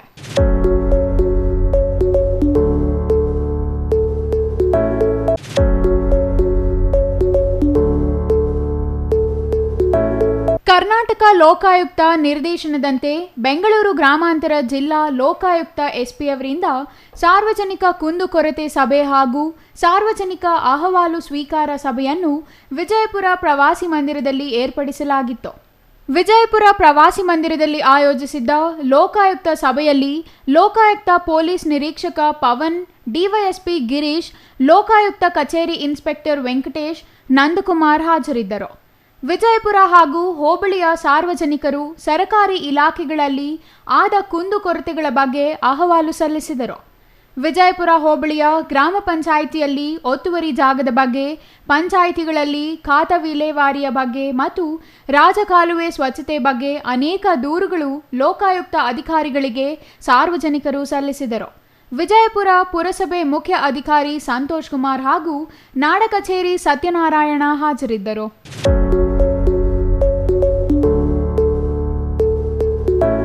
ಕೊನೆಯದಾಗಿ ಮತ್ತೊಮ್ಮೆ ಮುಖ್ಯಾಂಶಗಳು.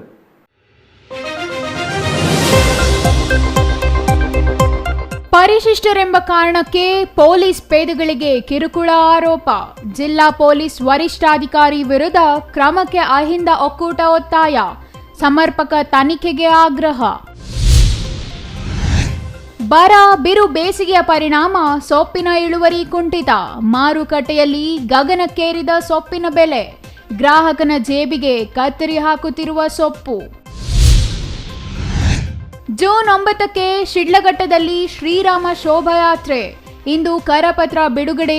ಶೋಭಾಯಾತ್ರೆಯಲ್ಲಿ ಭಾಗವಹಿಸಲು ಬಜರಂಗ ದಳ ಮನವಿ. ಚಿಂತಾಮಣಿ ಲಕ್ಷ್ಮೀ ವಿದ್ಯಾಸಂಸ್ಥೆಯಲ್ಲಿ ಬೃಹತ್ ರಕ್ತದಾನ ಶಿಬಿರ. ಆರೋಗ್ಯವಂತರೆಲ್ಲರೂ ರಕ್ತದಾನ ಮಾಡುವಂತೆ ಸಂಸ್ಥೆಯ ಅಧ್ಯಕ್ಷ ನರಸಿಂಹರೆಡ್ಡಿ ಮನವಿ. ಇದಿಷ್ಟು ಈ ಹೊತ್ತಿನ ಸುದ್ದಿ. ನೋಡ್ತಾ ಇರಿ CTV ನ್ಯೂಸ್, ಇದು ನಿಮ್ಮ ಜೊತೆಗಾರ.